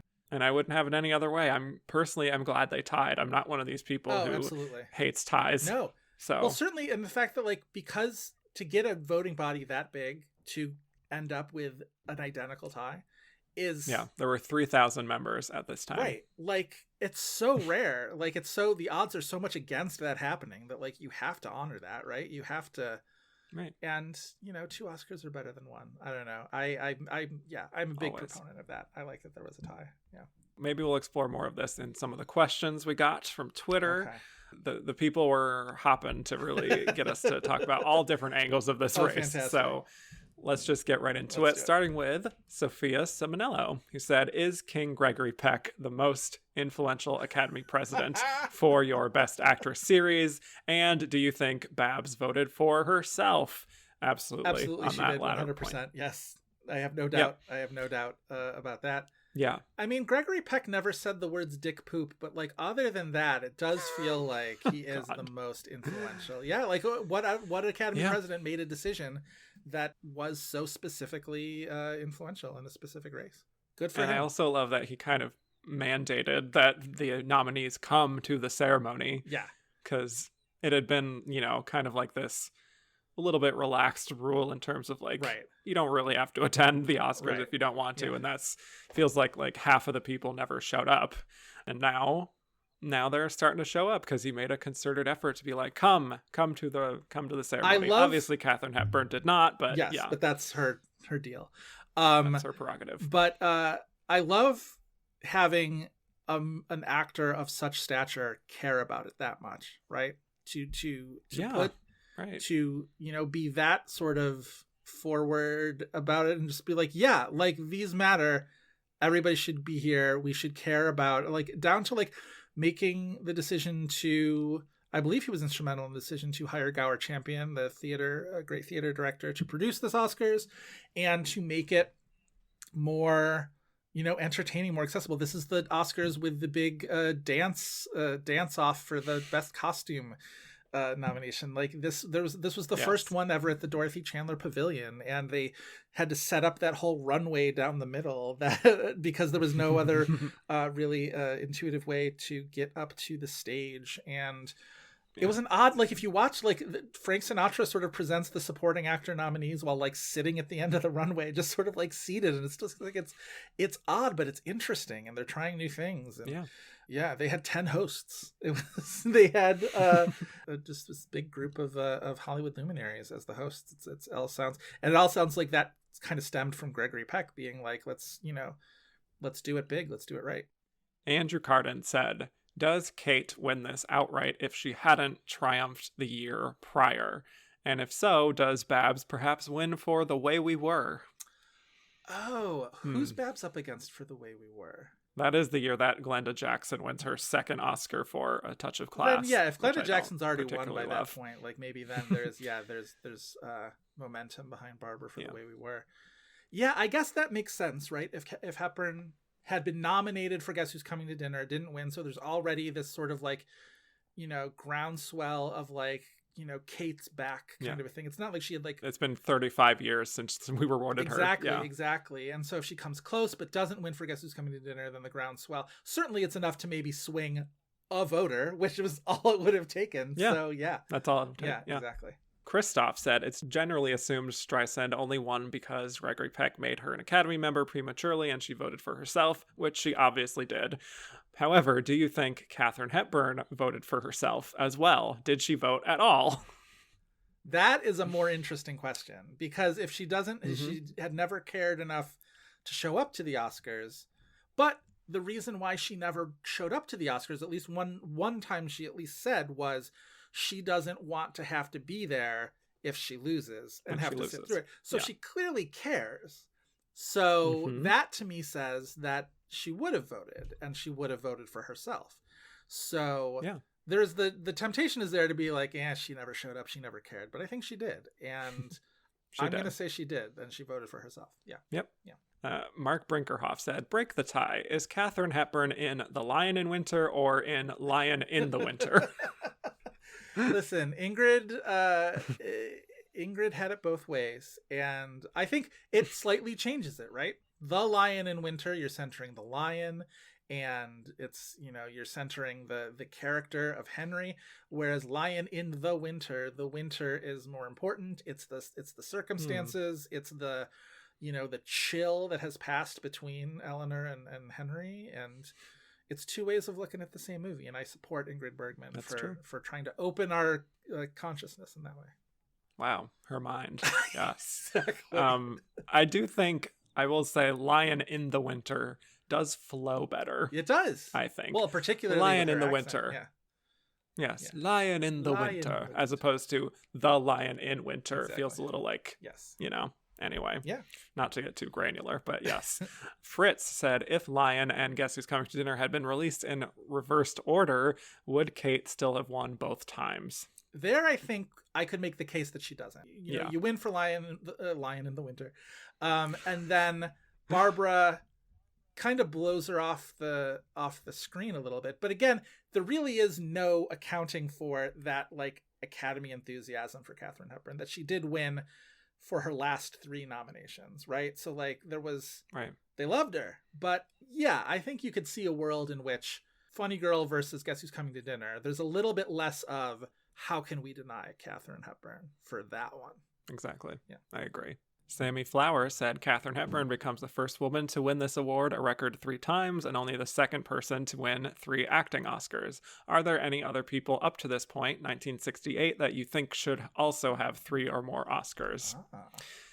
I will say yes, as loyal listeners will recall, I gave Gloria Swanson the win for all 3 of her nominations. Oh, wow. So my own alternate history, she is 3 for 3. But I mean, the obvious answer would be Bette Davis. Sure. Who actually did want to win that 3rd Oscar for Baby Jane, and that was denied of her, and she was further humiliated by Joan Crawford by marching out onto the stage and whatnot. But yeah, there were others. I truly didn't think about any other male actors for this. Why would you? Only women. Is there an Elizabeth Taylor performance that you would maybe see as being a 3rd for her? Probably Cat on a Hot Tin Roof would be a 3rd. Yeah. I have not seen I Want to Live, so I don't know how much I would support. You mean I Want to Live! Exclamation point. I do. Yes. I want to live. Yes. I want to live! Exclamation point. Yeah. Yes. All right. Existential Rock said, Funny Girl had a critically reviewed sequel, Funny Lady, 7 years later. If you had to, which of these other nominees would you give a sequel? I mean, Isadora, it's kind of tough, right? I mean, the whole story's there. Yeah. I think the 2 that make, I mean, Lord knows I would want to see what Eleanor of Aquitaine was doing the next Christmas, right? Where it's, she said she'd be back in a year, and clearly she'd cook up something. Patricia Neal or Joanne Woodward, I think the question is, whose story there is best left open-ended, right? Do we want to know what Rachel gets up to later on, is it better that we sort of leave her with the possibility? Whereas maybe Patricia Neal's character, that story can have a little bit of a, more definitive ending to it. And what's her second act? What's her second act? Yes. Exactly. Yes. Yeah.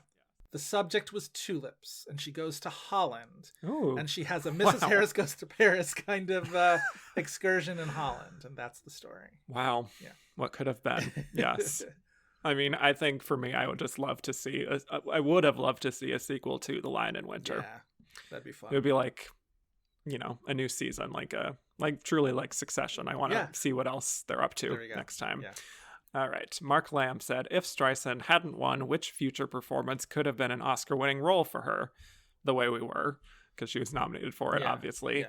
I do wonder if she could have had a more overdue kind of narrative with Yentl, even though she wasn't nominated for it. Yeah. Yeah, until she'd have had a tough time getting past Shirley. I think Shirley had that. Well, yeah, that's fair. But yeah, I think The Way We Were makes the most sense coming in for the second Glenda Jackson Oscar. Yeah. Fritz said, cast Barbara in one of Katharine's movies and the other way around. Oh, wow. Wow.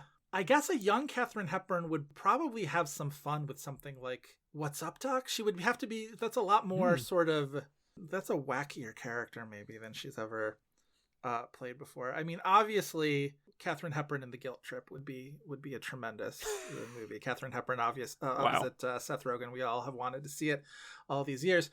Yes, what could have been? Truly, I don't know. What's your answer to that? Meet the Fockers. Yeah, exactly. Just for fun. Yeah. I'm half kidding there. I think she'd be fun. Honestly, I'd watch. I'd 100% watch. Yeah. I would cast Barbara in Bringing Up Baby. Oh, fun. How about that? Yeah, that's one of her, or like Philadelphia Story, like, one of those classic. Barbara in The African Queen would be a trip. I would say that. Like, that would be a hoot. Barbara on a boat with Humphrey Bogart. Like, yeah, absolutely. Yeah, getting a little dirty, getting those nails dirty. Exactly. Yes. Jeremy Kaplan said, Barbra Streisand memorably accepted her award while wearing a now iconic see-through black pantsuit. Yes. Which of the other nominees would you most like to see wearing this ensemble? Wow. I mean... My goodness. I think Vanessa Redgrave would have a time with that. Like, I think Vanessa Redgrave would love shocking the Oscars audience with that. Yeah. That's probably right. Yeah. Marcel said, which powerhouse performance is greater? Barbara singing My Man or Judy Garland singing The Man That Got Away? Oh, boy. Now you're really you're coming for the heart of homosexuality there. I don't know, man. Yes. Like, well, I'm gonna take a stance and say Judy. Yeah, I mean, you can't. Yeah. You kind of can't, especially because My Man is great, but My Man is probably third at least. In That's exactly the funny girl my hierarchy. thinking too. Yeah. Yep. Karam Balak said, with Streisand delivering one of the greatest Star is Born debut performances, who else did it equally or almost as impressive? Julie Andrews in Mary Poppins. Yeah, I think that's the right answer. Would be mine. Yeah. It's such a... Yeah, I think Audrey Hepburn and Roman Holiday is obviously, Yeah, I think I'm with you. I mean, well, what's the Liza Minnelli career trajectory before Cabaret? Does that count for towards that? Well, she has a first nomination in 1969 for The Sterile Cuckoo. Yeah. You know what's funny is Chris and I were just talking about that as we were talking about Maggie Smith's Oscar sort of history, and so that's where we got into that. And I was just like, what is this movie, The Sterile Cuckoo, that I had never heard of that is like directed by Alan Pakula or whatever? So I guess yes, it had slipped my mind. So yeah, I guess you couldn't count Liza for that. I suppose. Yeah. Greg Adams said, which interview is more iconic, Hepburn on Cavett or Streisand on Oprah, where she sang about her dead dog and painted Oprah's Mike white? Her dead fucking Lhasa Apso, as Kathy Griffin said. I mean, oh God, it's tough, right? The Hepburn wearing a dress at your funeral is a tremendous line. Yes, I can't separate Oprah or Barbara on Oprah from the Kathy Griffin bit, which is one of my favorites. It makes me so happy to go back and listen to it every time. So maybe I'll call that a tie too. I mean, if we're in the spirit of honoring ties, I'm going to give that one a tie. Yeah. Lila said, do you think that the Academy should allow more ties when two actors that are co-leads in the same movie are both incredibly deserving? Susan Sarandon and Gina Davis come to mind, but you could also argue the same for Cate Blanchett and Rooney Mara. So like a best joint performance, I guess, would be like... I don't love that as a notion. Yeah. I don't love, because you can have a great qualitative difference between two performances in the same movie. So I'm not a proponent of the sideshow method of joint nomination in that way. Yeah. Miles McHale said, Patricia Neal back again. Would she have had more heat going supporting, considering her co-star Jack Albertson won for Best Supporting Actor? Is she our category fraud queen? I think she's a lead here. I do too. I'm sorry. As you mentioned, like the movie. I think they're all leads, honestly. Yeah, the movie opens on 3 lead her, movie. and Yeah. Yeah, I agree. I'm glad she didn't, if she could have won, because Ruth Gordon and Rosemary's Baby is such a cool win that And a I great would never take acceptance that away. speech too. I Yes. can't tell you how encouraging this is. It's so great. Yeah. And thank you for voting for me. And if you didn't, please excuse me. Yes. That's great. Icon. Yes. Yeah. Miles McHale also asked, Vanessa Redgrave continuing a streak of several Cannes actress winners who got nominated but don't really have a chance to win. Is it a reliable precursor? Also, is Vanessa a good enough dancer to portray Isadora Duncan? Well, I would just argue that it has never really been a reliable precursor. The only precursor aspect of it is that it does put people on the map, yes, to at least get a nomination, especially like non-Hollywood stars, but yeah, it doesn't really overlap with winning. I am of the mind that a precursor doesn't need to be a reliable predictor of the Oscars to be a valuable precursor, and that way I really do I think it helps you round out the year, right? It helps round out the sort of full picture of the year, and that's why I like including things like in later years, like the Independent Spirit Award winner and that kind of thing. Just like give me as full a picture of the season as possible. Yeah. I didn't have a problem with Vanessa Redgrave's dancing as a non-expert in the field. I thought she acquitted herself pretty well. I agree. Yeah.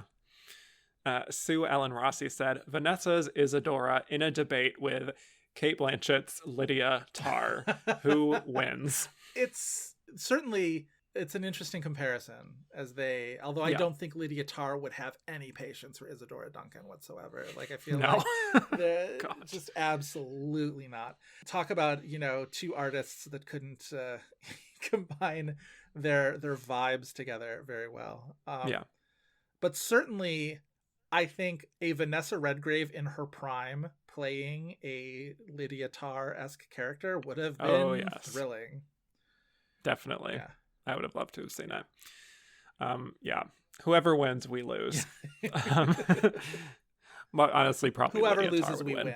Of the two. Yeah, exactly. Okay, well, there you go. Patrick Stokes said, was it a pleasure seeing Bessie Love again after all those years? Yes, it was. Yeah. I truly had that moment like the New York like Beyonce meme when I was watching the opening credits. I'm like, Bessie Love? Yeah. Great. Glad to see her. Yeah. 40 years later. That's great. Let's see, a few for Joanne here. Fritz and Miles McHale said Joanne Woodward had a slew of Critics Awards and the Globe. Rachel got 4 above the line noms. Was her amazing performance too low key to stand out? I mean, compared to the two winners. Yeah, certainly if those are the two winners they were going for, then yes, I think that's probably true. Yeah. Yes. Yeah.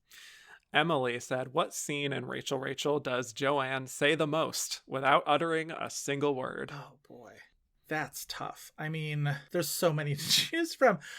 I think maybe it's the scene where she's, she has sex with the guy in the secluded area or whatever. There's obviously so much sort of going on in that scene. The other thing is sometimes you have scenes where she's not saying anything, but then you get the voiceover of what her head is saying.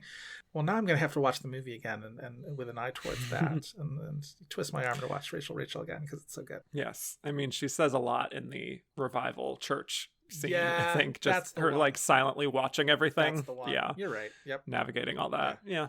Sebastian Gronbach said, "What acting couple would you cast if there were a Rachel remake today?" Oh, who would I cast? That's really interesting. This feels very obvious, but Kirsten Dunst, Jesse Plemons. Oh, sure, yeah. Just in terms of like. She looks a lot like Kirsten Dunst would Joanne do Woodward. A great job with a character like that too. Like, yeah. That's tremendous. I was trying to think of like couples, and immediately I was like, Ben Affleck and J-Lo? No, probably not. But yeah. Oh boy! But maybe, wow. What a stretch. Exactly. I like that. No, that's a great one. Kirsten Dunst would be fantastic. Okay, so Bobby Chels, Connor Olin, and Joey Gentili asked the same question, it's gonna be a good one. which is that should there have been another tie in Best Actress at any point in history, and which year, and between who? I feel like I would have so many answers to that. Like, oh my god! Anytime I love a runner-up I mean, the thing about the 91 Oscars is I would want a three-way tie for Best Actress between Jodie Foster, Susan Sarandon, and Gina Davis. The Thelma movies year. Yeah. I think that it's one of those years where you really hate that any one of them, had to lose, because I think they're all three so fantastic in that one. I don't know. What's yours? Well, the obvious one I would throw out is 1950, which, Sure. having Gloria Swanson lose for Sunset Boulevard still doesn't sit right with me. Yeah. Quite frankly, neither does Bette Davis losing for All About Eve. So Yeah. I would love to just do a three-way tie with Judy Holliday. Sure. I think that would have been great. I think that's great. But I will also just say it because I know that people were thinking it. I would, just for my own well-being, throw in Olivia Colman and Glenn Close in 2018. That would be the kindest thing, right? That, Olivia Yes. gets to win, but Glenn also gets to win. That would be the right call. So, yeah, I would have slept easier at night if that had happened. Yeah. Anyway, Eric Maxwell Brunn said, if there could be one tie in the entire history of Best Actress, would you keep it here or change it to another year? I would keep it here. I would keep it here. I'm not going to take personally. away either one of their Oscars, is what I will say. Exactly. So, yes, I'm going to keep it here. Yeah. It's the right moment. Yeah. It's the right time. It's the right presenter. It's the right pair of winners. Yes. Jamie said, do you think there were any other years that nearly resulted in ties in this category? And if so, which? Oh, boy. I mean, any year where it's like it's close, then you have to, start to imagine like how ultimately close was it? And right. I mean, that Olivia Colman Glenn Close year, like how close did Glenn Close actually, come? And yep. I don't know. I wasn't around in 85, so I don't know how big the groundswell was for Geraldine Page, but I do wonder how close Whoopi Goldberg came for The Color Purple. That's a good one. Because she had a lot of momentum behind her for that. Mm-hmm. Yeah. I don't know if I dreamed this or what it is, but I tried to look this up again and couldn't find it. I remember something, maybe it was like Entertainment Weekly or something, that revealed that there was like an acting race in the 2000s or something that was recent at that time that was decided by one vote. Fuck. I don't know if truly, like, I don't know if I'm making this up, but I don't know why I have this memory of that.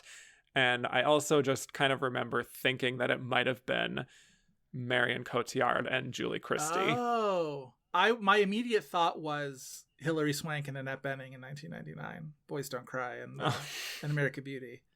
Yes, I could see that too. Yeah. Oh, I want to know so bad. Yeah.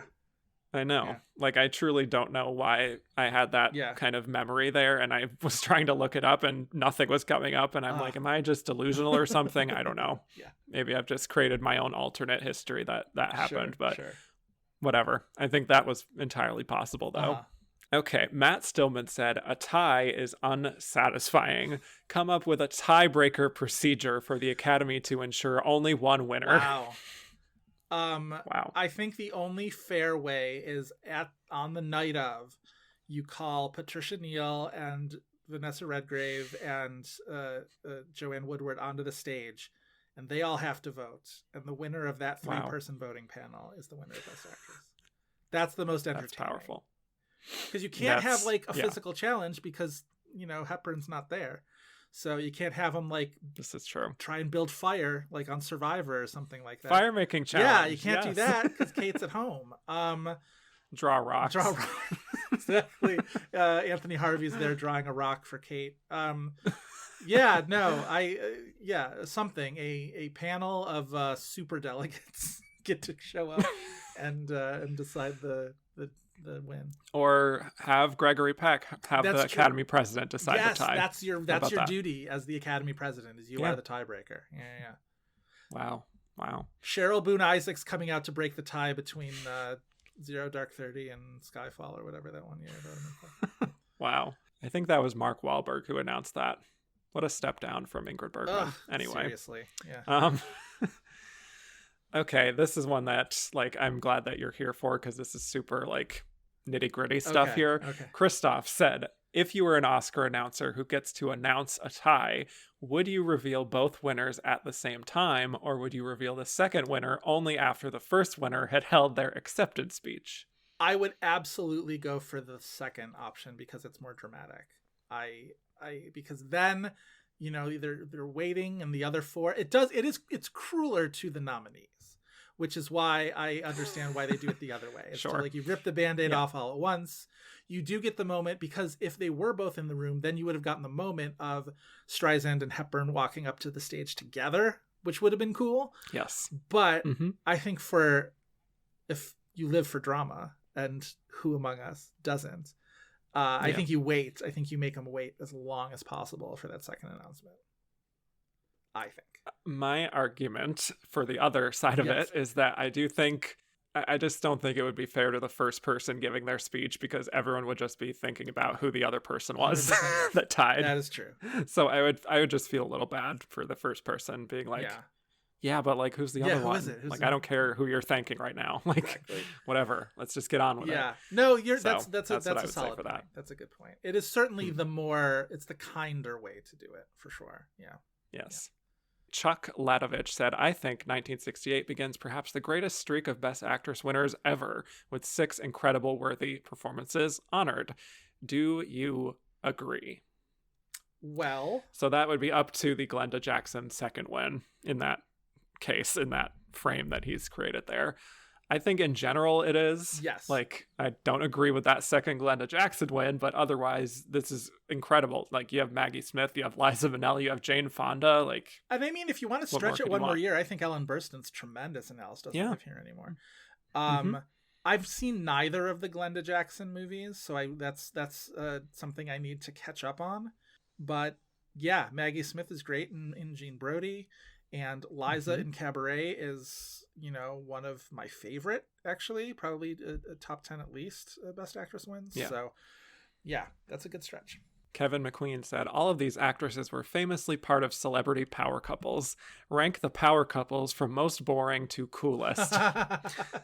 Katharine Hepburn and Spencer Tracy, Barbra Streisand and Elliot Gould, Patricia Neal and Roald Dahl, Vanessa Redgrave and Timothy Dalton. Yeah. Vanessa Redgrave and Timothy Dalton, and Joanne Woodward and Paul Newman. For me, this is pretty easy. I would say Joanne Woodward and Paul Newman is the coolest. It is the coolest. And then I'd say Barbra and Elliot Gould. Yeah. And then Vanessa Redgrave and Timothy Dalton, and then Katharine Hepburn and Spencer Tracy, because of Spencer Tracy, sorry. And last would be Patricia Neal and Roald Dahl. Yeah. I don't think that's cool. Roald Dahl sours that a little bit, for sure. I think that's the correct order right there. Yes. Mark Lamb said, a trivia question. All of these actresses have received Oscars. Is there another year in Best Actress where all 5 nominees are or would be Oscar winners? I did look this up, question. So I already know the answer. 91 falls short because of Bette Midler. Is it like recent? Is it like a recent one? Give me a decade. Well, there's 4 instances of this happening again. Okay. One in the 80s, one in the 90s, and 2 in the 2000s. Okay. This feels like the IMDb game. It does feel like the IMDb game. Okay. Wonder if you can get it. 90s is it 1990? Bates, Roberts, Houston. It is. Woodward and Streep. Yes. Okay. Yeah. Yep. There's one in the 80s, you said? Mm-hmm. Yes. Sally Kirkland certainly never won. Sally Kirkland. Winger never won, so that takes out 83 and whatever the Officer and a Gentleman year was. 89 is Pauline Collins, so no. 88 is Sigourney Weaver, so no. 87 is Sally Kirkland. 86. Is it 86? That has Sigourney Weaver. That has Sigourney Weaver as well. You're right. No. You're right. Let's see. So 85 is Geraldine Page, Meryl Streep, Whoopi Goldberg. Who else? Is 80? No. Judi Davis is 84. Is it 85? Is it that year? It is 85. Okay. Who are the other two? I forgot. But I wrote down the years, so that's how you know. Probably a Jessica Lange in there. I'm sure she was nominated so many years. I think that's right. And then there's a 2 in the 2000s? Yeah. Okay. Not 2000, because Joan Allen never won. Unfortunately. It's got to be 2001. Barry, Spacek, Kidman, Dench, and who's the 5th one in 01? Zellweger. So that's one. Yeah. And then Yep, that's the one. One more. Salma never won, and Diane Lane never won, so that's 02. 03, Samantha Morton never won. Keisha Castle Hughes never won. 04, Imelda has never won. 05, Knightley has never won. 06, it's got to be, right? Mirren, Correct. Dench, Streep, Yes. Cruz, Winslet. Boom. Got it. Yeah. Yeah. Very good. All right. Yes. Happy with 85, 90, 2001, 2006. that. All right. That did feel like the IMDb game. I was Yeah. All right. Editor's note, I noticed after the fact that 2008 is also a year with all winners in the Best Actress lineup, so it's actually 5 instances of this. I think there's still time for some of these lineups to be 5 for 5 eventually. There was quite a few that are 4 for 5. Yeah. So there's that, but Fantastic. yes. All right. 2 more questions here. One of them from Dark Shaka and Mark Lamb and Amy Thomason, who all wanted to know about why Mia Farrow was not nominated for Rosemary's Baby. I was wondering when we were going to get to this. Yes. That the thing about Mia Farrow is that she was never nominated for an Oscar, which feels like just feels like a mistake. I don't know. It just feels like she would have been.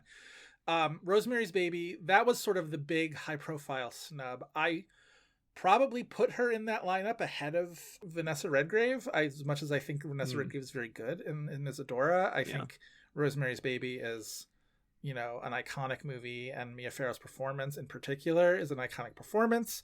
It got chalked up at the time to she was going through the divorce from Frank Sinatra, and it was probably tabloidy in a way, and like personal drama. Sometimes that hurts people, but sometimes that helps. I don't know. Like I don't know if I chalk it up entirely to that. Maybe it's the genre, right? Maybe people were not super psyched about a horror movie, and it limited that movie's sort of pool of support. Yeah.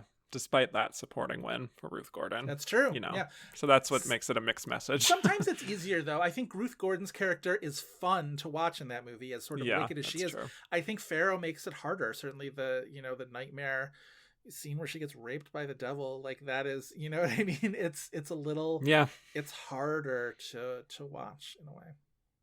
Which to me makes it impressive, but some other people are just like, well. That's as we know, a problem that persists to this day, and you would think it would get better, but indeed, yeah. Like Mia Farrow in Rosemary's Baby is the Toni Collette in Hereditary of her day. Yeah.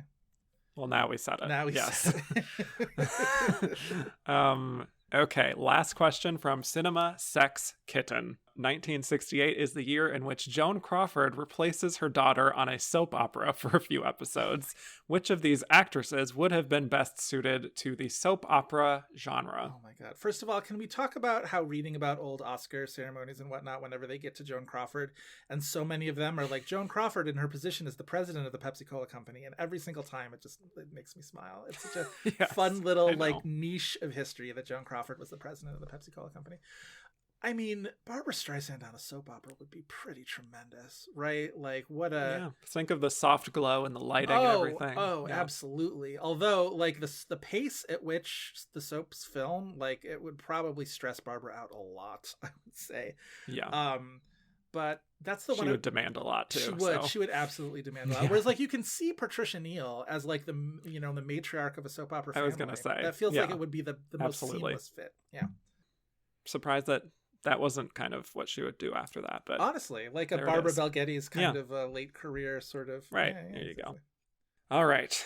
We are finally at our final segment. Thank you all for all of the wonderful questions. We got so much more than usual, but yes, let's give our verdict on who we think was the runner-up. I'm not sure exactly how you would phrase it with 2 winners, but who was our third placer? What do you think, Joe? I think we can rule out Vanessa Redgrave. She feels very safely 5th. Isadora only got the 1 nomination. She was sort of a controversial figure at the time. I think it comes down to the sympathy vote, not to sound too, condescending, but towards Patricia Neal. Or my pick is Woodward, because I do feel like with Hepburn and Streisand, they're pulling from a very specific part of the Academy, which is the majority of the Academy, right? But I do feel like there's probably that New York niche of the Academy, and I think they were probably all voting for Joanne Woodward. So I think that's your third place right there. Yes, I completely agree. I think all of the cool kids in the Academy were voting for Joanne Woodward. Yeah, I think that's right. So, and especially after Joanne Woodward kind of voiced her opinion on the fact that Paul Newman was not nominated for Best Director and was very upset about it and was upset and chagrined, stay home, you could and say. He convinced her to go. Yeah, exactly. Right. Yeah. So I don't know. I feel like there's some sentiment from the younger people in the Academy that would have been like, yeah, what the hell happened there? I'm voting for Joanne. Agreed. So my final question for you, who would you have voted for from this lineup? And because you are not a voting body, you cannot make this a tie. You can only have one vote. That's right. Yeah. Oh, this is so hard, honestly. It's between Hepburn, Streisand, and Woodward for me. No slight to Patricia Neal or Vanessa Redgrave, certainly.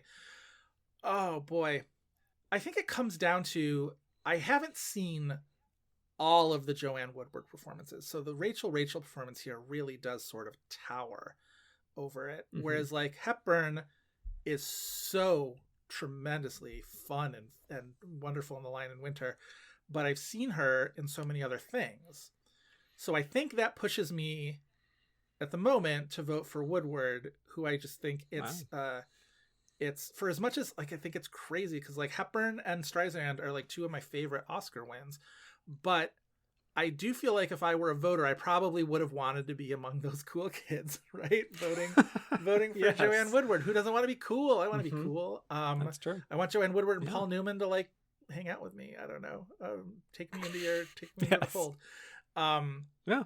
That's probably what some of the voters thought, you know? Yeah, I think if, internally I am one cell, if you take all of my cells at once and they're voting separately, by a 1 cell margin, Joanne Woodward takes it over Hepburn. Wow. Yeah.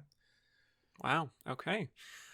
I would have voted for Katharine Hepburn here. She's so good. Personally. She's so good. I just find her to be undeniable. And I do think it's her best performance. And, I have had many opportunities to give her a win on this show. Obviously, this being my 11th time talking about her. But I have only awarded her myself once. So in my own alternate history, this would be her second win. Maybe I'm trying to be too cool. Maybe it is Hepburn. I don't know. I'm going to stay with Woodward. But you don't live your truth. Live your truth. My truth is conflicted. Yeah. Well, look, we saw what happened in reality. You can vote for Joanne Woodward in your own reality and everything is still fine. Kate still has her Oscar. Yeah, her many Oscars. People won't come for you for saying Joanne Woodward should win. Twinks for Katharine Hepburn. Like, I don't want to hear it. Yes, or for Barbra. Well, these are two of my favorite Best Actress wins of all time. Yeah. Both top 10, honestly, of 95 wins. Yeah, so pretty good. Joe, thank you so much for doing this. This was incredible. This marathon discussion. Epic. It's only what they deserve. It is. Yeah, exactly. I think so. Yeah. I think so. This was a very important episode, and you delivered. Thank you for that. Thank you for having me. This was so much fun. Yes. Where can people find more of you on the internet? Oh, come listen to my podcast. This had Oscar buzz. We have a very good time. We've had Kevin. We've had you on before. We will have you on again. Yeah. We got Stranger Than Fiction. Yeah, Stranger Than Fiction episode. God, what a fun movie that was. Yes. We talk about movies that were positioned for Oscars and didn't get nominated. So come listen to us. We are on Twitter at @had_Oscar_buzz. We're on Instagram at @thisHadOscarBuzz. If you want to follow me, I'm on Twitter and Letterboxd at Joe Reid. My last name is spelled Reid. Yes, it sure is. And if you have not listened before, I mean, this feels like direct crossover. Oh yeah, yeah. Like our podcasts cross over very well in terms of appeal. Yeah, I will say. it's a full circle, honestly. So yeah, I would be surprised if people haven't, but you always welcome new listeners. Yeah. Thank you all so much for listening. You could find me on Twitter at Kevin_Jacobson and the show's at Oscar Runner Up on Twitter, Instagram at And the Runner Up Is. Rate, review, and subscribe if you haven't already. And if you liked what you heard and want to hear more, go to patreon.com/andtherunnerup_is. Next week, it is time for the season finale, where we will be delving into the 1969 Best Actress lineup with some real heavy hitters. We have Genevieve Bujold in Anne of the Thousand Days, Jane Fonda, underline, in They Shoot Horses, Don't They? Her first nomination. Amazing. Liza Minnelli in The Sterile Cuckoo, Gene Simmons in The Happy Ending, and Dame Maggie Smith in The Prime of Miss Jean Brodie, with the winner being Maggie Smith. So, with that, thanks again, Joe. Thank you. And with that, I will bid you all adieu.